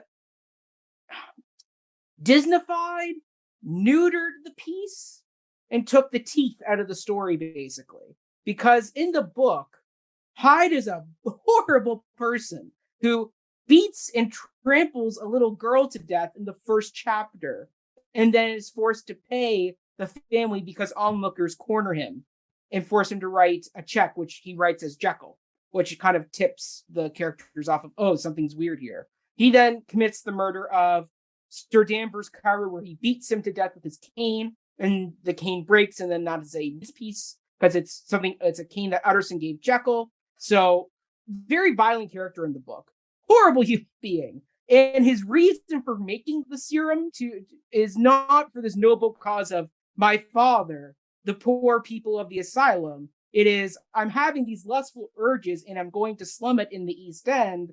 And as a man of my position, I cannot be doing that. So to suppress these urges, I want to create the serum that will help remove those urges from me. Not as noble of a cause. So when they did this musical and they changed the focal character to Jekyll, they had to make him a little bit more likable. Even Hyde isn't as bad because the people he kills off in the show are all horrible socialites. So Hyde isn't even really that bad, except for Lucy. He kills Lucy. That's the one really bad moment for Hyde. Everything else is like, oh, darn, he killed the lecherous priest, the stuffy British socialite, the snippy other male socialite with the bowl haircut. You know, like people who we don't care that the guy gets a cane shoved through his face. You know, it's one of those things where it's just, unfortunately, when they adapted this piece, instead of going for it and saying, let's make a piece that's really nasty and really gives a character that is really really either plays into the mystery element, which is something that most musicals don't do, murder mystery, which is too bad because that is a really kind of cool concept. I'd love to see them do. Sweeney Todd gets into it, but the fact that you could have gone even further with Jekyll and Hyde, because the whole mystery is, why is Hyde blackmailing Jekyll until you realize, oh, they're the same person because they're never on screen together. So it's really interesting. But anyway, so I'm just like, as Andrew said, it's not an adaptation of the book. They took elements of the book and then did their own piece, which is fine. It's just, for me, I'm just like, the book was so much better. The book was so much better. It was more compelling. It's almost like a 18th century version of a Dan Brown book. The chapters are relatively short. You're flipping through them. It's got really good pace and mystery to it. You want to know what's going on. And it's like generic love triangle, man dueling himself story. It's like, okay, all right. Not the same thing at all, but let's go for it. I mean, once again, this is one of the most adapted pieces of literature of all time. There is a version that was done at Edinburgh Fringe where the character of Jekyll is actually played by a woman and Utterson is her fiance. And there's that version, which is really cool. And I'm like, I would watch that because at least that's a really cool departure from the source. This is just kind of like a generic departure from the source. And we'll get more to that with the female characters that they add to this piece. But I'm like either swing for the fences and go big in adapting this, or stick to the book. Because going generic like they did, it was just, okay, you did it. Ryan, I see you're biting at the bit. I've been wanting to jump at all of these bits. I too have read the novella. I read it in a class, like an English elective that I took during undergrad. Oh. And so you are right about one thing, Mac, is that this is a very widely adapted story that people know very well. Mm-hmm. And for that reason, I don't think you could get away with the classic John POV character murder mystery who could be this mysterious Edward Hyde, because we know everybody in the world knows that Jekyll and Hyde are the same person. So you're not going to get the same kind of potboiler that the original novella was in its time, where you actually will be shocked by that big twist reveal at the end. So I think one of the strengths of this piece, knowing that this is a very frequently adapted hot pop culture commodity that even if people haven't read, they already know the twist ending, they decided, let's do something different. And I believe other adaptations prior to this have taken the similar angle as well. But they're like, who is Henry Jekyll? What can we learn about him? Maybe it does mean completely changing his motivations from the book. But I like his kind of new motivations. The father thing is a little silly. I don't know if we need the fact that it's because of his father. But like, again, camp is fun. But I do like, I really love the idea of the altruism of why he's doing this.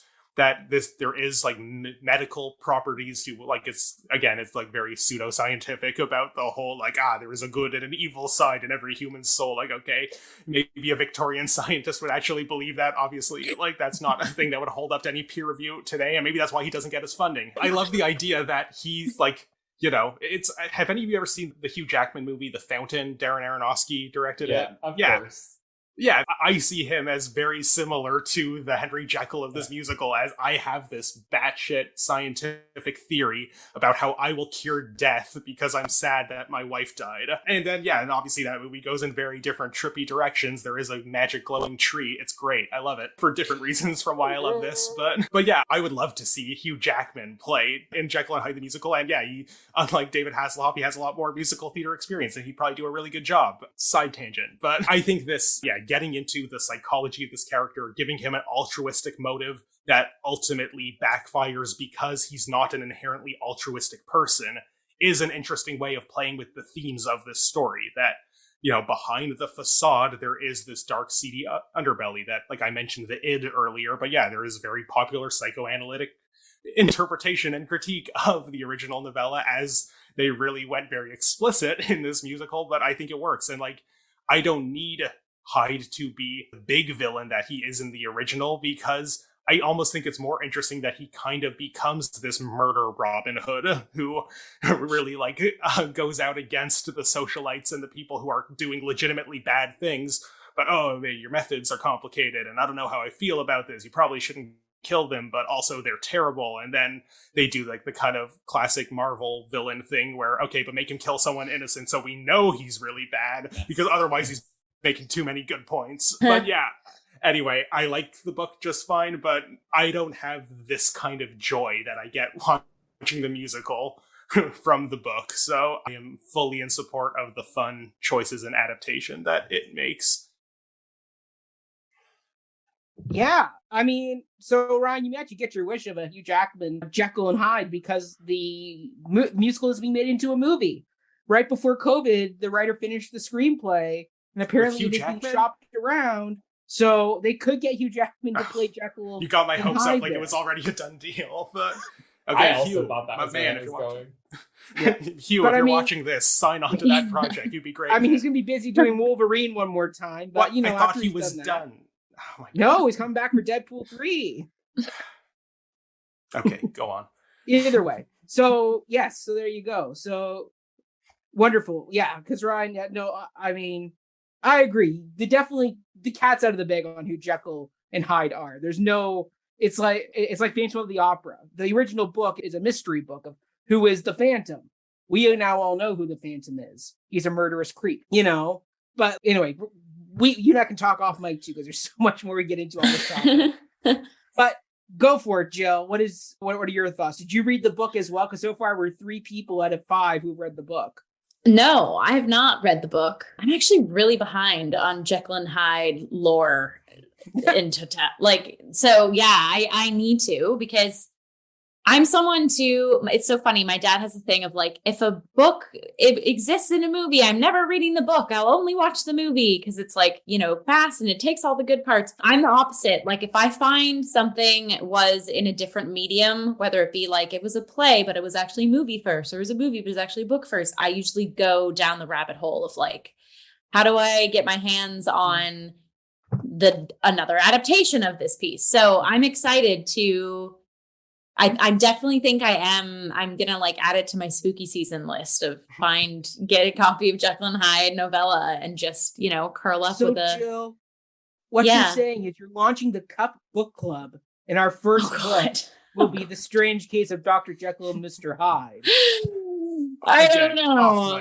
maybe off mic. Yes, maybe off mic. No, because especially knowing, like, we're going to get into this too, but like Emma and Lucy aren't in there either. And what you guys are spoiler alerting hardcore of what's already in the novella. Turns out there's Jekyll a and Hyde are the broken same cane. person. Yeah, so I'm like a kid in a candy shop. Like, I want to go in and read. And the thing I like about this piece, I haven't said it yet, but I thought about it a lot watching it, is as much as, sure, the lyrics aren't great, that we've poo-pooed XYZ, but I do think like there's a lot, because there's not a lot maybe going for this musical. There could be some really radical like takes on characters and adaptations from this musical. Like I kept saying to Ryan, I was like, I want to see like an LGBTQIA plus charged Jekyll and Hyde, where like you have so many different bodies and ages on stage, just like subverting everything. Like maybe like, obviously you'd have to think through and do your due diligence of how you're altering things. But like,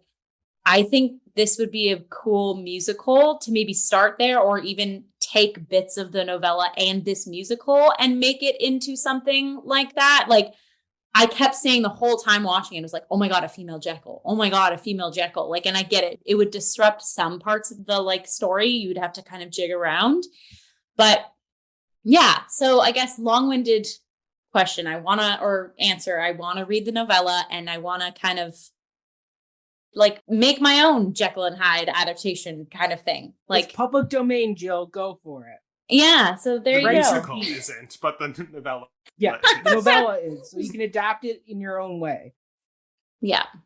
So you probably write way better power ballads that are less generic. Well, maybe. I'll sing them, but I don't know if I can write them. But yeah. You and Patrick can team up. Yeah, Hugh Jackman, if you need a Lucy, let me know. Patrick, did you read the book?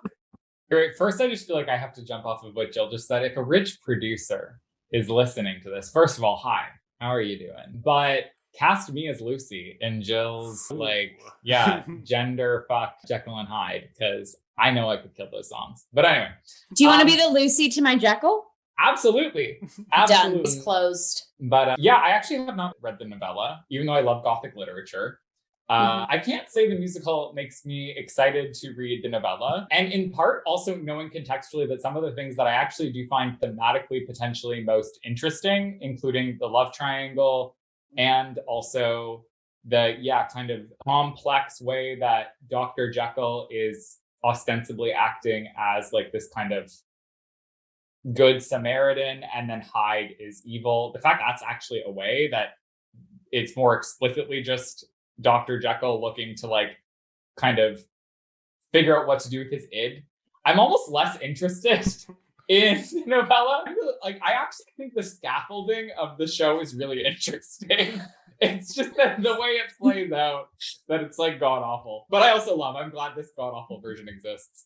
But yeah, so no, I've not read the novella. I am not particularly excited to read the novella, even though I love Gothic literature. And I'll just add here, because I don't think there'd be another moment to really bring this up, but some of what Ryan was saying. I was struck by, I guess this is part of the decision of the adaptation, but the fact that Hyde was killing all of these people, that I was actually rooting for him during like almost all of these kills, except for, like you say, the classic Marvel moment, like kills Lucy to establish I am bad. But especially like starting from the beginning, this is where I actually feel like maybe the thematic content was least thought out in the piece. But like, of course, we should root for him killing a pedophilic rapist. Like I thought that was such a strange choice. That was like the beginning. I was like, are we supposed to establish him as evil? Like, I'm still unsure what the piece thinks about those initial murders. And I think that's interesting then for a director, because he could do really kind of interesting things. But it strikes me that this is not the content of the piece itself, and it is instead a decision for the adaptation. Because the whole time I was really trying to figure out, like, what is the piece's relationship? Is this an explicit critique of power? Is this I still don't think Frank Wilderhorn knows what he wants to say with those initial decisions, but luckily kills Lucy, so we all know Hyde bad. But I would also be interested in seeing another adaptation that actually maybe looks at maybe Hyde is a hero, like from a particular point of view. Yeah. All right, next question. Something Jill already alluded to, which is The female characters of Emma and Lucy were new additions to this musical, with no antecedents in the original novella. How does their inclusion in the love triangle with Jekyll / Hyde impact the story? Jill, I'll let you start this one. Yeah, again, I'm kind of coming out of the dark, out of the woods, into the Jekyll and Hyde forest. So I don't really have any other way of viewing or witnessing this piece of literature. And I guess I am biased in my response of like both of these women I would love to play, either Emma or Lucy on stage. So anytime I see that, I'm like, I kind of watch scenes through their lens. And I think this is going to go back to what I was saying is there's a lot I think you can do with these two editions. It's not like, okay, we're just giving our protagonist a lover. No, it's like you're giving these two women who have their own duet, like they have power ballads on their own, but then like a lot of us mentioned, what is it? In Your Eyes? Is that what it's called? In His Eyes. Yeah, In His Eyes. Yeah. So there you go. Case in point of like, in your eyes, because both the women are just so like even the watching that scene, like they're just standing and giving, like there was a lot of agency that these women have. So for characters that were kind of created for this adaptation, I think there's a lot you can you can build upon, kind of what Patrick's saying, like scaffolding of these women, like that add and take away from Jekyll and Hyde. Because I think what's neat is not only do we see Jekyll's perspective, obviously we see Hyde's perspective, but then we see both of their perspectives with women, or both of their perspectives with love. And obviously like love in like a political sense or like a science sense, sure. But like in the intimate sense, we don't get just one snapshot of that with one other person. We get it twice, and we get it in different scenarios. We get like a carnal love. We get like a gentle love, which, yeah, I think by making those two different pathways, two different people, the fact that he is kind of split as two different people is like really fascinating to me. And I even said to Ryan too, it was like, it's rare that we get like a female duet where they're not like building towards something or like disagreeing about something, or it's just, you know, that they're both kind of pillars in the piece and like to his life in some shape or form. I'm going on a tangent. What was the question again? Sorry, Jill. I think that's like actually a great observation, because like Mac, you compared it to the song from Chess, where these two women are like rivals, like romantically. Mm-hmm. And what I kind of do love about Lucy and Emma is they don't even know about each other. They don't know about, yeah. Like they both represent like. Should I just get into my answer, Jill? Were you done? Yeah, no, go. Snowball, yeah. Okay, so back it up a bit. So in that same class where I read this in undergrad, it was interesting because it was brought up, not exclusively, but one of the things that was mentioned in lecture is it was used as a case study for how do you do a feminist analysis of a text that does not include female presence.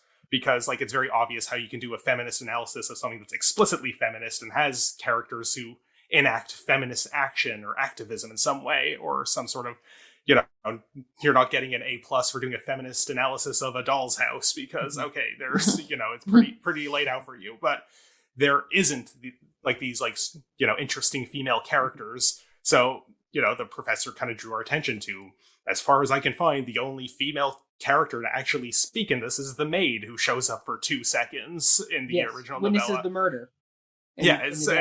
So it's more just like, okay, instead of thinking about what is Stevenson, the author god, trying to say about women in society, he's probably not even thinking about it, but it was this window into how can we read the culture that birthed this text through the presence or lack thereof of female characters. And me as like 18-year-old Ryan, that blew my mind. I thought that was so cool. So then, you know, like a year or two later, when I saw the musical at Vanier College, I was like, whoa, interesting choice to put in this, like these two female characters, this love triangle subplot.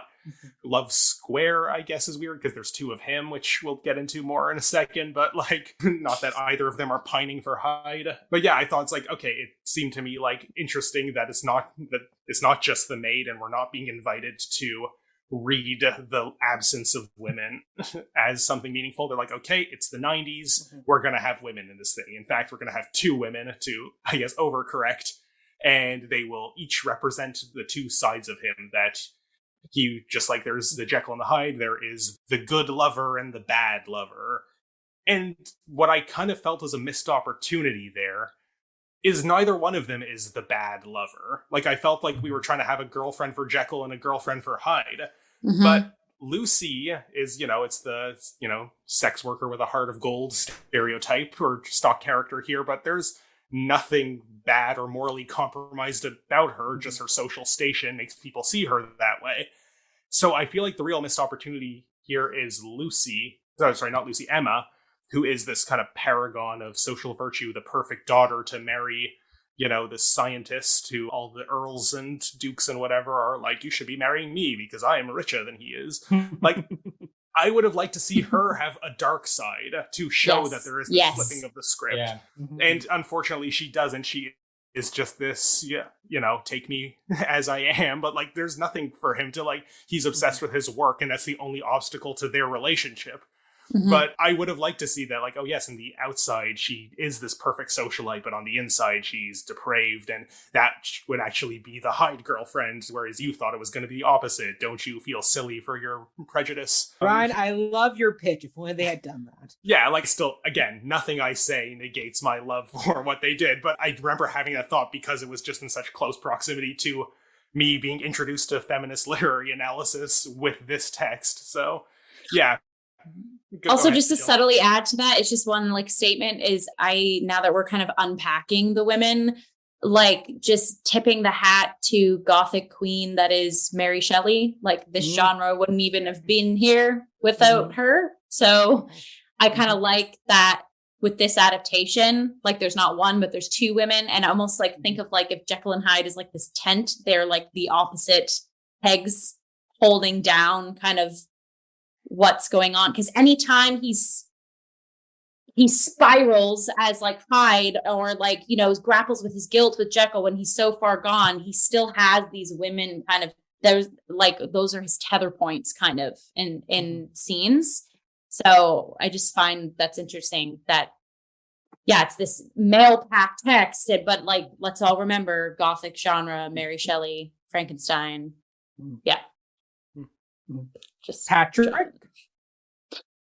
Yeah, I guess I don't really have much to add. I feel like both Ryan and Jillian have like really done an excellent job of kind of scaffolding what these characters do. I think my one thing is I'm both intrigued, Ryan, by like the idea that Emma could have a dark side to her, but I also feel like part of me is like, maybe my reading of it was too psychoanalytic, but I wasn't even thinking of like Emma or even actually Lucy as a potential like kind of mirror for the Jekyll Hyde scenario, but more like a commentary on, or what I found interesting was like this commentary on kind of like the way class frames how like the psychosexual development of aristocratic men like plays out. That Emma, there's nothing really qualitatively different about Emma and Lucy except for their social station. But precisely because of their social station, Lucy is the one who has to experience the like refraction of Mr. Hyde, which, I mean, it ends up being a different kind of what is ultimately being interrogated by those choices, because I'm also intrigued by like your idea as well. I'm like, that would be interesting too, as a different thing to explore.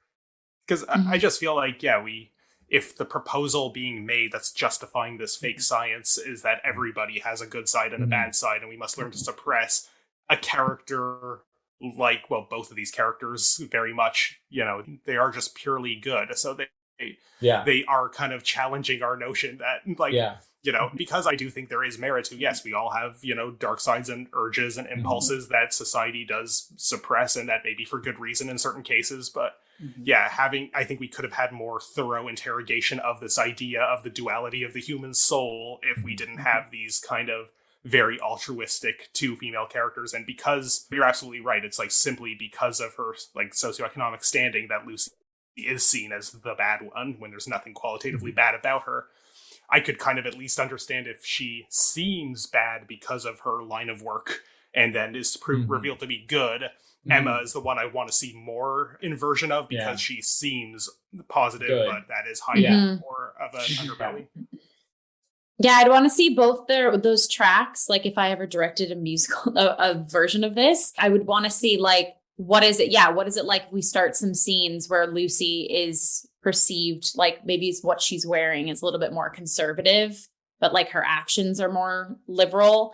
And then you segue to scenes where Emma is like showing ankle or like in the corner, like reading a smutty novel or something, right? Like just these little switches. Yeah. But also the man who she clearly has a historic like relationship to, like there actually could be ways you could play into that as well. Absolutely. To, like, build like kind of this.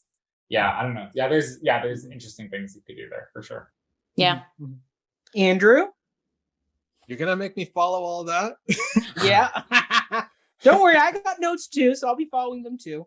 Oh, okay. At least like this is the question that I had trouble with because I'm like, oh man, I don't know, because I've gotten so stuck on the idea of like these two characters were created for this particular type of like plot that I wasn't sure how to necessarily kind of go about deciding what I thought about them, because I thought it was interesting, but also I felt like it was like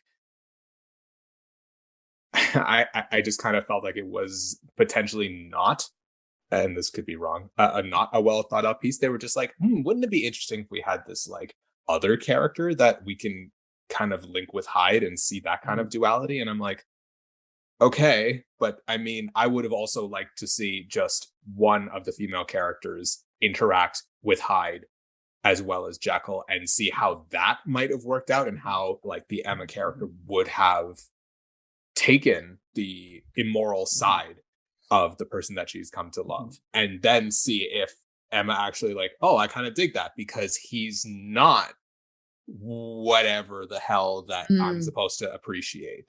So I kind of thought the creation of this other Julia Roberts Pretty Woman character we're all saying it, so I'm gonna call it like it is. I thought that was somewhat unnecessary to have, like, you created one, but I don't know if you needed to necessarily create a second one. That's how I saw it, but like I totally like I'm so glad that I got to hear all of those opinions, because I'm like, oh no, that's a really good point, that would be so cool.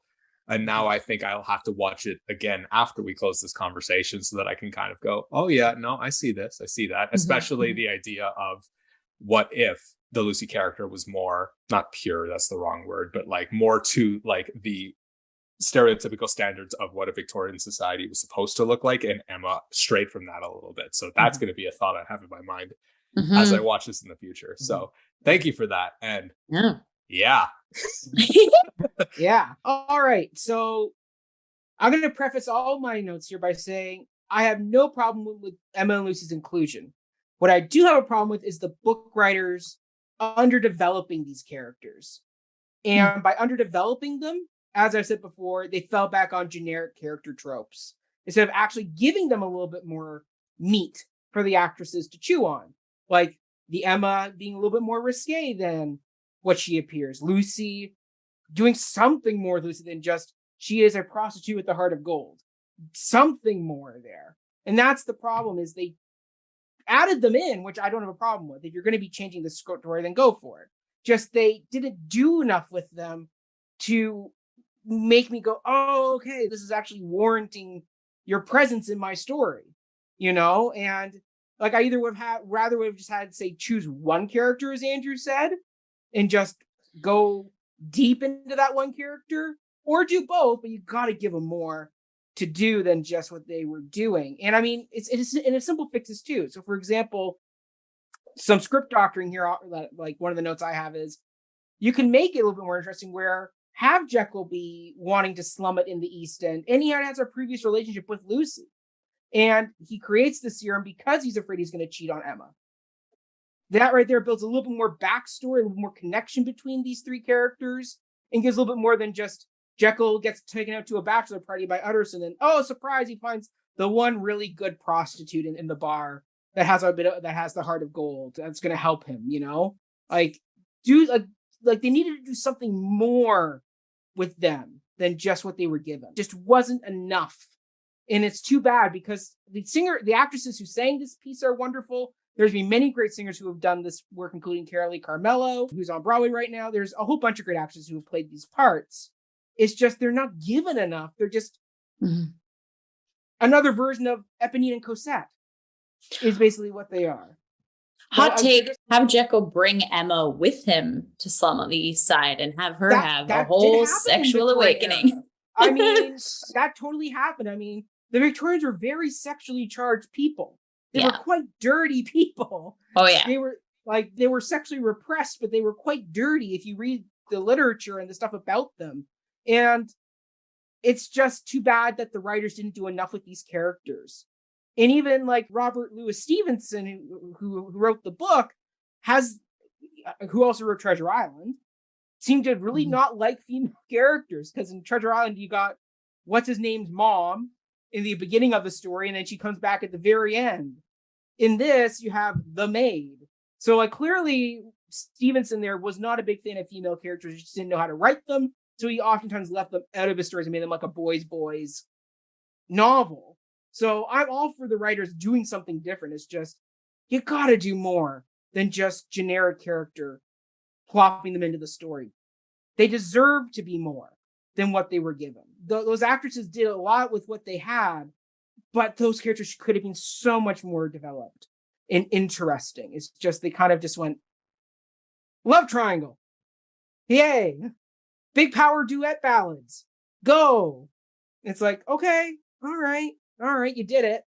Like, all these pictures are so much better. It's like, gosh darn it. Like, was nobody in the rehearsal room going like, hey, Wildhorn, rest of the team, we need to do more of these characters. Give us something more. Like, as Ryan was saying, Bring On the Men is a much better song because it gives a little bit more to Lucy. She's a sexually free woman. There's a little bit more to that character, and great on that. But it's just like, oh, it was just such a missed opportunity. For me, that just makes me want to bang my head against the wall even more. Jill, final word. I was just going to say, in my redirection, when Jekyll brings Emma to that scene, or maybe she finds out he's going and then sneaks in the back door and she watches Bring On the Men, and then that's her part of her empowerment. There you go. Yeah. Yeah. We're giving agency to these women, Mac. And that's what needs to happen. And all. Like it sucks Lucy dies at the end, but she dies in such an anticlimactic way where it's like, girl, you got a letter saying leave. Now is not the time to sit on your bed and sing a power ballad. Get out of the room and move. Singing and then the she ballad dies. Wasn't the problem. She instantly goes to sleep after singing the ballad. That's like you were another just problem. told to get out of town.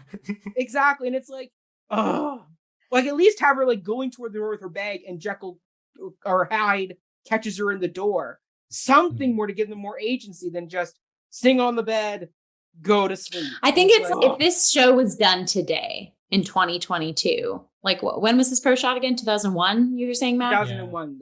Yeah. So like there's so much more, like it doesn't seem like that's a massive amount of time, but exponentially, yes, it is. And like ideals are different and society is different. And yeah, I just think doing this show now would be I would love to see like a professionally done take on this show. I would love to see someone rewrite the book and revive this show. Because they've done concert revivals where they've taken out all the chorus stuff and just had the power ballads, and that doesn't work either. You need, as you said, Ryan or Jill, one of you said, the scaffolding is there. They just did a horrible job. That was Patrick said it. But it's like, you just did a horrible job building around the scaffolding. Your skeleton was there. You just didn't build the body right. You know, it's missing kidneys. It's missing its left ear. I don't know. It's just missing body parts. It's Frankenstein. Yeah. The creature. The monster. Yes, exactly.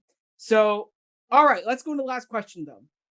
And it's difficult. So it starts with this. It's difficult to watch Jekyll and Hyde, whether the 90s or today, without drawing comparisons to other contemporaneous mega musicals based on Gothic literary sources, such as Sweeney Todd and Phantom of the Opera. How do these comparisons inform your viewing of the piece? Patrick, I'll let you start this one.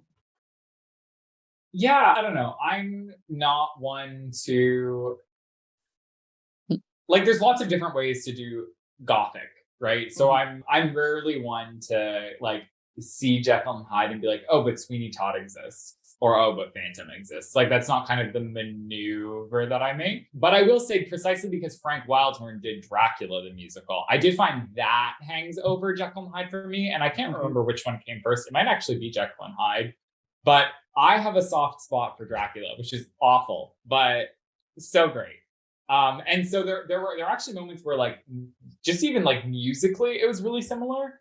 So I found myself kind of, I don't know, of course it felt like there was some kind of lack of, I don't know, like versatility or flexibility, I guess, on Wildhorn's part in what he's exploring. But I feel like in terms of like Sweeney is such a different beast. Like it's funny in some ways, Jekyll and Hyde reveals that Gothic itself is just kind of campy. And so Sweeney might not actually be, when you really start to think about it, you're like, oh, this might be a little more absurd than I first realized. So there might be something about Jekyll and Hyde that honestly reveals what is kind of going on in the Gothic. But for me, they're just like so different. And then Phantom of the Opera, I'm just going to say it. Andrew Lloyd Webber, I absolutely loathe his work. So it doesn't hang over anything for me. There's no chandelier hanging over? It's not even bad in a good way. It's just like bad. So for me, like I really appreciate that Jekyll and Hyde has a clear point of view on the Gothic, which is camp, which incidentally happened. I don't think that's Frank Wildhorn's like a deliberate decision, but that's how the best camp happens. So yeah, for me, it's just a totally different beast from all of the other things, except for asterisk Dracula the musical, which I also highly recommend people look into. I would love to see there should be a dual musical day where it's like Dracula and Jekyll and Hyde. I'd be curious to see what do these look like in conversation with each other. Let's get a great director on that. Next season, Dracula and Jekyll and Hyde as their musical double bill. Mm-hmm. Yeah. Starring Jill. And Patrick. And me. You keep forgetting me, Mackenzie. Sorry, Patrick. No, I definitely unpack that. Yes. Yeah. Let's do it. Yes. Jill, what are your thoughts? Yeah, I'm of the same. I never look at pieces, especially musicals. I love going, if I've never listened to the soundtrack or I've never seen it, so many people being like a theater performer, like, oh, you've never seen Guys and Dolls. I'm like, no, I haven't. And I'm about to see it now and I will have my opinion on it. Like, so I'm like that with every piece. And so I understand like how there's like bubblegum musicals, there's like there's different tropes and there's different groups. And yes, like I like some more than others, but every piece has a little something. If there's like, as long as there's a nugget of like love and humanity somewhere in, especially musicals where, emotions rest upon the song and the dance and the reason why people are coming to see spectacle, then I'm all for it. So I also think it's reading this question too. Like I see that like Sweeney and Phantom and Jekyll and Hyde are seen under the same umbrella, but I also get a lot of, we've mentioned it a lot in this conversation too, like Les Mis. Like I think musicals are really neat and quirky and weird in that you can draw bits and pieces from like every musical to talk on every musical in some shape or form, like regardless of who is behind it, like composer wise or, productions of it. So yeah, I think it's its own identity. Do I think it's as strong as like a Sweeney or a Phantom just by society means? Obviously not, because it's a stinker with half of our panel and not a lot of people know about it and want to watch it. So, but I think it's the underdog and I enjoyed it and I'm excited to dive in and rewrite and redirect. Very good. Andrew? I mean, I think I view like the likes of Phantom of the Opera and Sweeney Todd completely, like, I don't draw comparison between them, even though they might be like stylistically similar, but that doesn't necessarily influence like how I perceive a piece. But like, I think there are elements of them that I enjoy. Like Sweeney and Phantom are probably among my favorite musicals because I think of the style, the Gothic style. which now that I'm thinking about it is probably why I enjoy Jekyll and Hyde. But it doesn't necessarily influence me as to like, oh, you like these two, you're going to like Jekyll and Hyde. It's just a matter of like the similar elements that I kind of process and acknowledge as part of the not genre, but common ways of performing a show, that I just acknowledge it, but don't necessarily kind of go, well, yes, but Phantom is better because, but Les Mis is better because, but Sweeney is better because. I just kind of go, this is Jekyll and Hyde. It's among this family. Tell me what you think, kind of way. So, and yeah, as Jillian, you said, it's certainly different enough that it is hard to draw comparisons to the life of the mega musicals. So for that reason, in and of itself, you kind of just go, no, I don't need to link it among them. I can just view it as the fun Hoff musical piece, I think. Wonderful. Ryan? Okay. Controversial takes coming your way. Okay, so I'll preface all this by saying I have a hunch that the only reason why we got a Jekyll and Hyde musical is because Phantom was a blockbuster, burn all the house down, like, huge success.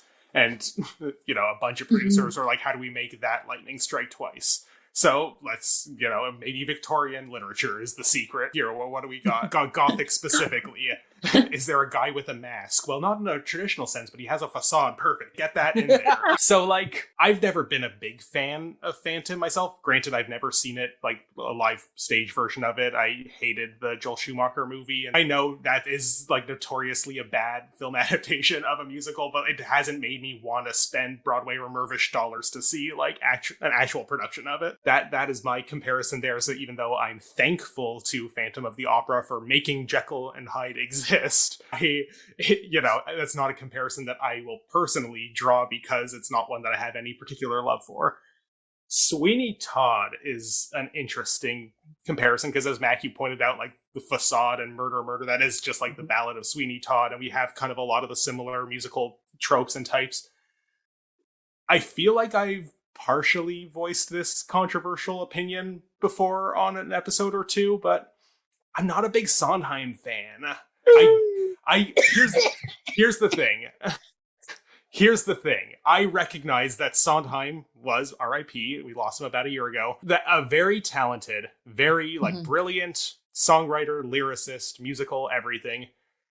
But as someone who is not a music theory person, really doesn't know a lot about the ins and outs, I kind of basically never, with one exception, and that's funny thing happened on the way to the forum, but I basically never put on a cast album of a Sondheim musical just because I want to listen to something fun or good. Like, and I do that with Jekyll and Hyde all the time. So, like, is the music in Sweeney Todd better than Jekyll and Hyde? Yeah, probably, but do I enjoy listening to it as much? No. I'm sorry, every musical theater person, don't crucify me, but, like... I'm crucifying you. You're crucifying me with your eyes. Yes. But no, yeah, I'll support you. It's not that I don't like Sondheim. I love Sondheim, but like I have not drank the Sondheim Kool-Aid. Like there's some musical theater people that are like Sondheim are bust, and it's like Sondheim and other people too. He's great. I recognize his greatness, but it just doesn't do it for me the way like I feel like it's supposed to. And like on those grounds, yeah, again, I recognize that Sweeney is probably the better piece. I'm not bothered by that comparison because, yeah, to each their own. There is no objective art criticism. This is the one that I gravitate to more personally. Fair. I mean, I will say, for me, Sweeney Todd is the superior piece. Tune in next Halloween when we cover that. Should I not be on that panel because everyone's just gonna crucify me? No, come back because like gotta come back. I need to come back. Yeah. And I need to come back, and I will fight. I'm not in a position to. I'm not in a position to fight. I get that it's good. I even like it just fine. It just isn't like my big thing. Yeah. I love funny thing happen on the way to the forum. That is my favorite Sondheim. It's very good. It's very funny, even though Sondheim didn't like it very much. Anyway, that's where he and I disagree. It's not the Sondheim podcast. But what I will say is, I think it's generally agreed upon by most theater people, Sondheim is not a hummable composer. He was a brilliant I was about to say that, Matt. composer and lyricist, but he was critiqued for it throughout his entire career, except for West Side Story and Gypsy, because somebody else worked with him. But typically on his own shows, Sunday in the Park, Assassins, Passion, they're not hummable shows. I would say Sweeney's more in the hummable category, but if you try and hum the Ballad of Sweeney Todd, it sounds kind of dun dun dun dun dun dun dun. It's like, okay. Versus, like, I will say, Jekyll and Hyde has some very hummable melodies to it. Yeah. So does Phantom. Phantom, don't get me started on that show. That show's got major problems. And thank God it's finally closing on Broadway after 35 years. That piece needs to be put to bed. God bless its soul. But I will say, going back to the question of how do these comparisons affect my viewing experience, unless I actively go and turning my brain off and saying, don't think about it, just watch the Hoff schmacked it up as hard as he can.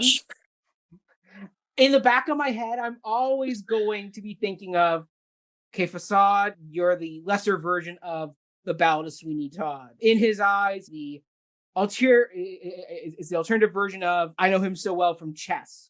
Like there are so many parallels you can pull. And sometimes, yes, you can pull parallels in a musical, but I shouldn't actively be doing that. Like, if a show is really good, then there can definitely be pulls from other shows. Absolutely. But I shouldn't be actively being like, that song is that, but just with a new coat of paint. That song is that with a new coat of paint. I should be able to sit back and just enjoy the show without that coming into my brain. But because the writing is so, once again, sorry, Frank Wildhorn, please don't hate me, but it's just like, your writing was so underdone that it makes your mind go of, there's a better version of this that's out there. I wish I was listening to that at the moment. But for what it is, if you go in and just actively turn your theater brain off and just go, have a drink, have fun, like I said when I recommended it, then you'll have a good time with it. But if you are a theater encyclopedia and can actively be pulling other songs from your brain going, that's that, I can see where they were going with that one, it kind of messes with your head a bit. And you kind of got to be actively tamping down the brain, saying, don't go there, stay active, stay present. So, it is what it is. But I mean, once again, this is a popcorn musical. It just says Phantom is a popcorn musical. It is what it is. These particular Gothic horror adaptations are camp. Sweeney's camp, but with more character to it. And that's what saves that show. Because Sondheim knew... And pies. Sorry. But Sondheim knew when he was writing that, this is campy. Like the guy who cuts and makes people into pies, this is a Victorian serial murder, but he's the one that came up with, or he took the concept of the revenge plot that was in Christopher Bond's play and really kind of flushed it out and gave Sweeney more teeth. Mrs. Lovett had more energy to her. She wasn't just the side pot character, Like, he took the camp, but gave something more to it. And that's what this piece missed. They just kind of went for the camp and missed you got to give me something more. Like, even, dare I say, the Phantom has a bit more to him than Jekyll and Hyde does. Minor, maybe by like a hair. That's the highest praise I've ever heard you give the Phantom of the Opera. I know. It's like a minor hair ahead, the Phantom is. A minor hair. They're both murderous psychopaths. But minor hair ahead. But it's they are what they are. And I just go, you just got to go in, leave the comparisons at the door if you can, and just sit back and accept the show for what it is. What is it? Take Me As I Am is the song from the show.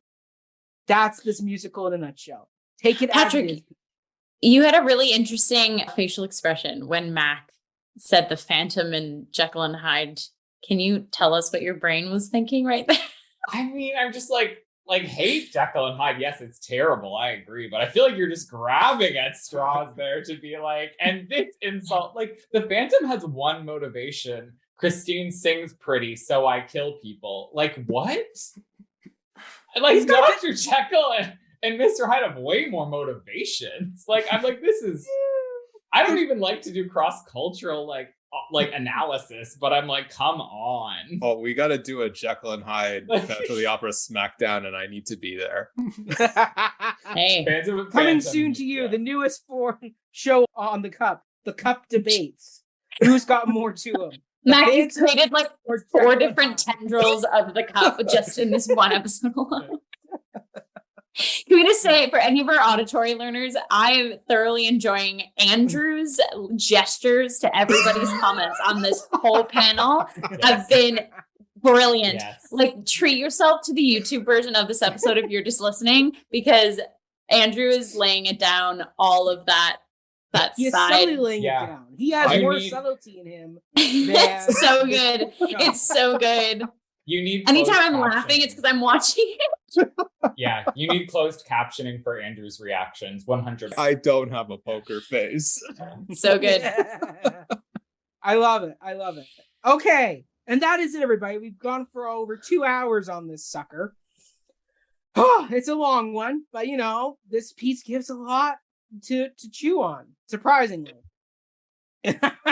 So before we go, we'll wrap it up with our sign off. Andrew, where can people find and follow you, and where can we see you play the devil? So you can find and follow me on Instagram at andrew.s.puaru. I'm going to trust the Cup of Hemlock team to just put the spelling out there because it's ridiculous. You can see me playing the devil at some point. I'm the video editor, so it's when I'm done.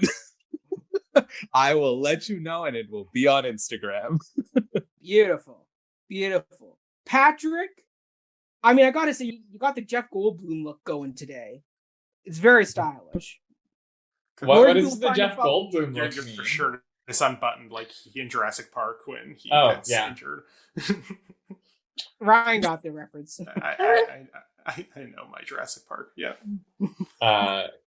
Yeah, you can find me at Postmodern Pat on Instagram, where you can see more of my fits, not all Jeff Goldblum inspired. And if you're navigating the hellscape that is academia, you might also enjoy my Twitter at Patrick McGilty. But that's much more the academic side, and then Instagram is more the fun artist side. So love it.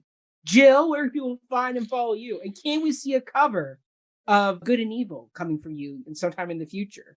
Ooh, okay, yes. So yes to all the things. You can follow my artist Instagram account at Jillian.Robinson96. And yes, potentially to that song, Mac. Also, I've been singing. Do Bring On the Men instead of Good. Well, I will do that one too. Bring On the Men. There's a lot. Once Upon a Dream is just like, honestly, I kid you not, that is my go-to ballad. I get it. It's cliche, but it's such an awesome song, crack your heart open. And then Someone Like You, I've been singing ad nauseum in the apartment too. So yes, keep your eyes peeled. I will potentially cover something down the line. And then we should do Dangerous Game. Yes. Yes. Also keep eyes peeled. We should also do In His Eyes, Patrick. Yeah. So Patrick and I are going to take all the duets. We're going to strip them and we're going to do a cabaret coming to Instagram feeds near you. Love it. Done. Love it. Ryan, give us your classic Ryan Barakovich send-off we all know and love. Yeah, no point following me on any social media because, no point. So just send all that love to Cup of Hemlock. I said, usually I have the Cup, but ain't that just the way? So, anything I post on the one social media I'm even a little active on is always just these episodes when they go live, so you're not missing much. Right now, though, I am currently assistant dramaturge for the Howland Company's production of Three Sisters that I think when this episode goes up, it will have just opened or is just about to open. It's going to be at Hart House. Come check it out. If you like Chekhov and theater, Chekhov is often theater, so you might enjoy this. Great plug. I'm clearly not responsible for marketing this show. Love that. And you can find and follow me at Mackenzie Horner on all social media platforms. I do have a musical podcast where we have covered things like Sweeney Todd and Phantom of the Opera, and it is called Before the WD Musical Podcast. We are in the process of getting our 5th season ready for release, but we do have some fun projects coming in the meantime, featuring our wonderful Jillian Robinson. Robinson. There you go. She's on that side of me. Where we will be doing some live movie musical commentaries. Jill's 2 picks were Cats, as she's never watched the movie before. And we also will be doing Little Shop of Horrors as well. Killer Plants all the way. So there you go. So tune in for that. Check out the Before the Downbeat Instagram or Facebook page or Twitter page. We have all the dates posted, and we're going to have a lot of fun with those shows. I cannot wait to have Jill watch Cats for the first time. Yeah. It's going to be fun. Patrick is going to tune in just to see her reactions. 100%. I am so excited. And we swear Jill will not be drunk or high when she watches a completely sober reaction. I'm a sober lady. You're gonna wish you were. You're gonna feel like you're drunk and or high. Perfect. It's the truth. Bring it on. Who knows? Maybe for our Christmas episode this year, we'll do the pro shot version of Cats, just to shake things up. Who knows? That's a lump of coal for Christmas, from what I've heard. Well, no, the pro shot from the 90s is good. It's the film that's terrible. Oh, yes. Okay. None of it's good. Thank you. Okay. I mean, overall, it's Cats. That's a totally different story. Anyway, we're going on a tangent. Thank you all so much for tuning in. And remember, everybody, look behind the facade. Happy Halloween. Happy Halloween. Happy Halloween.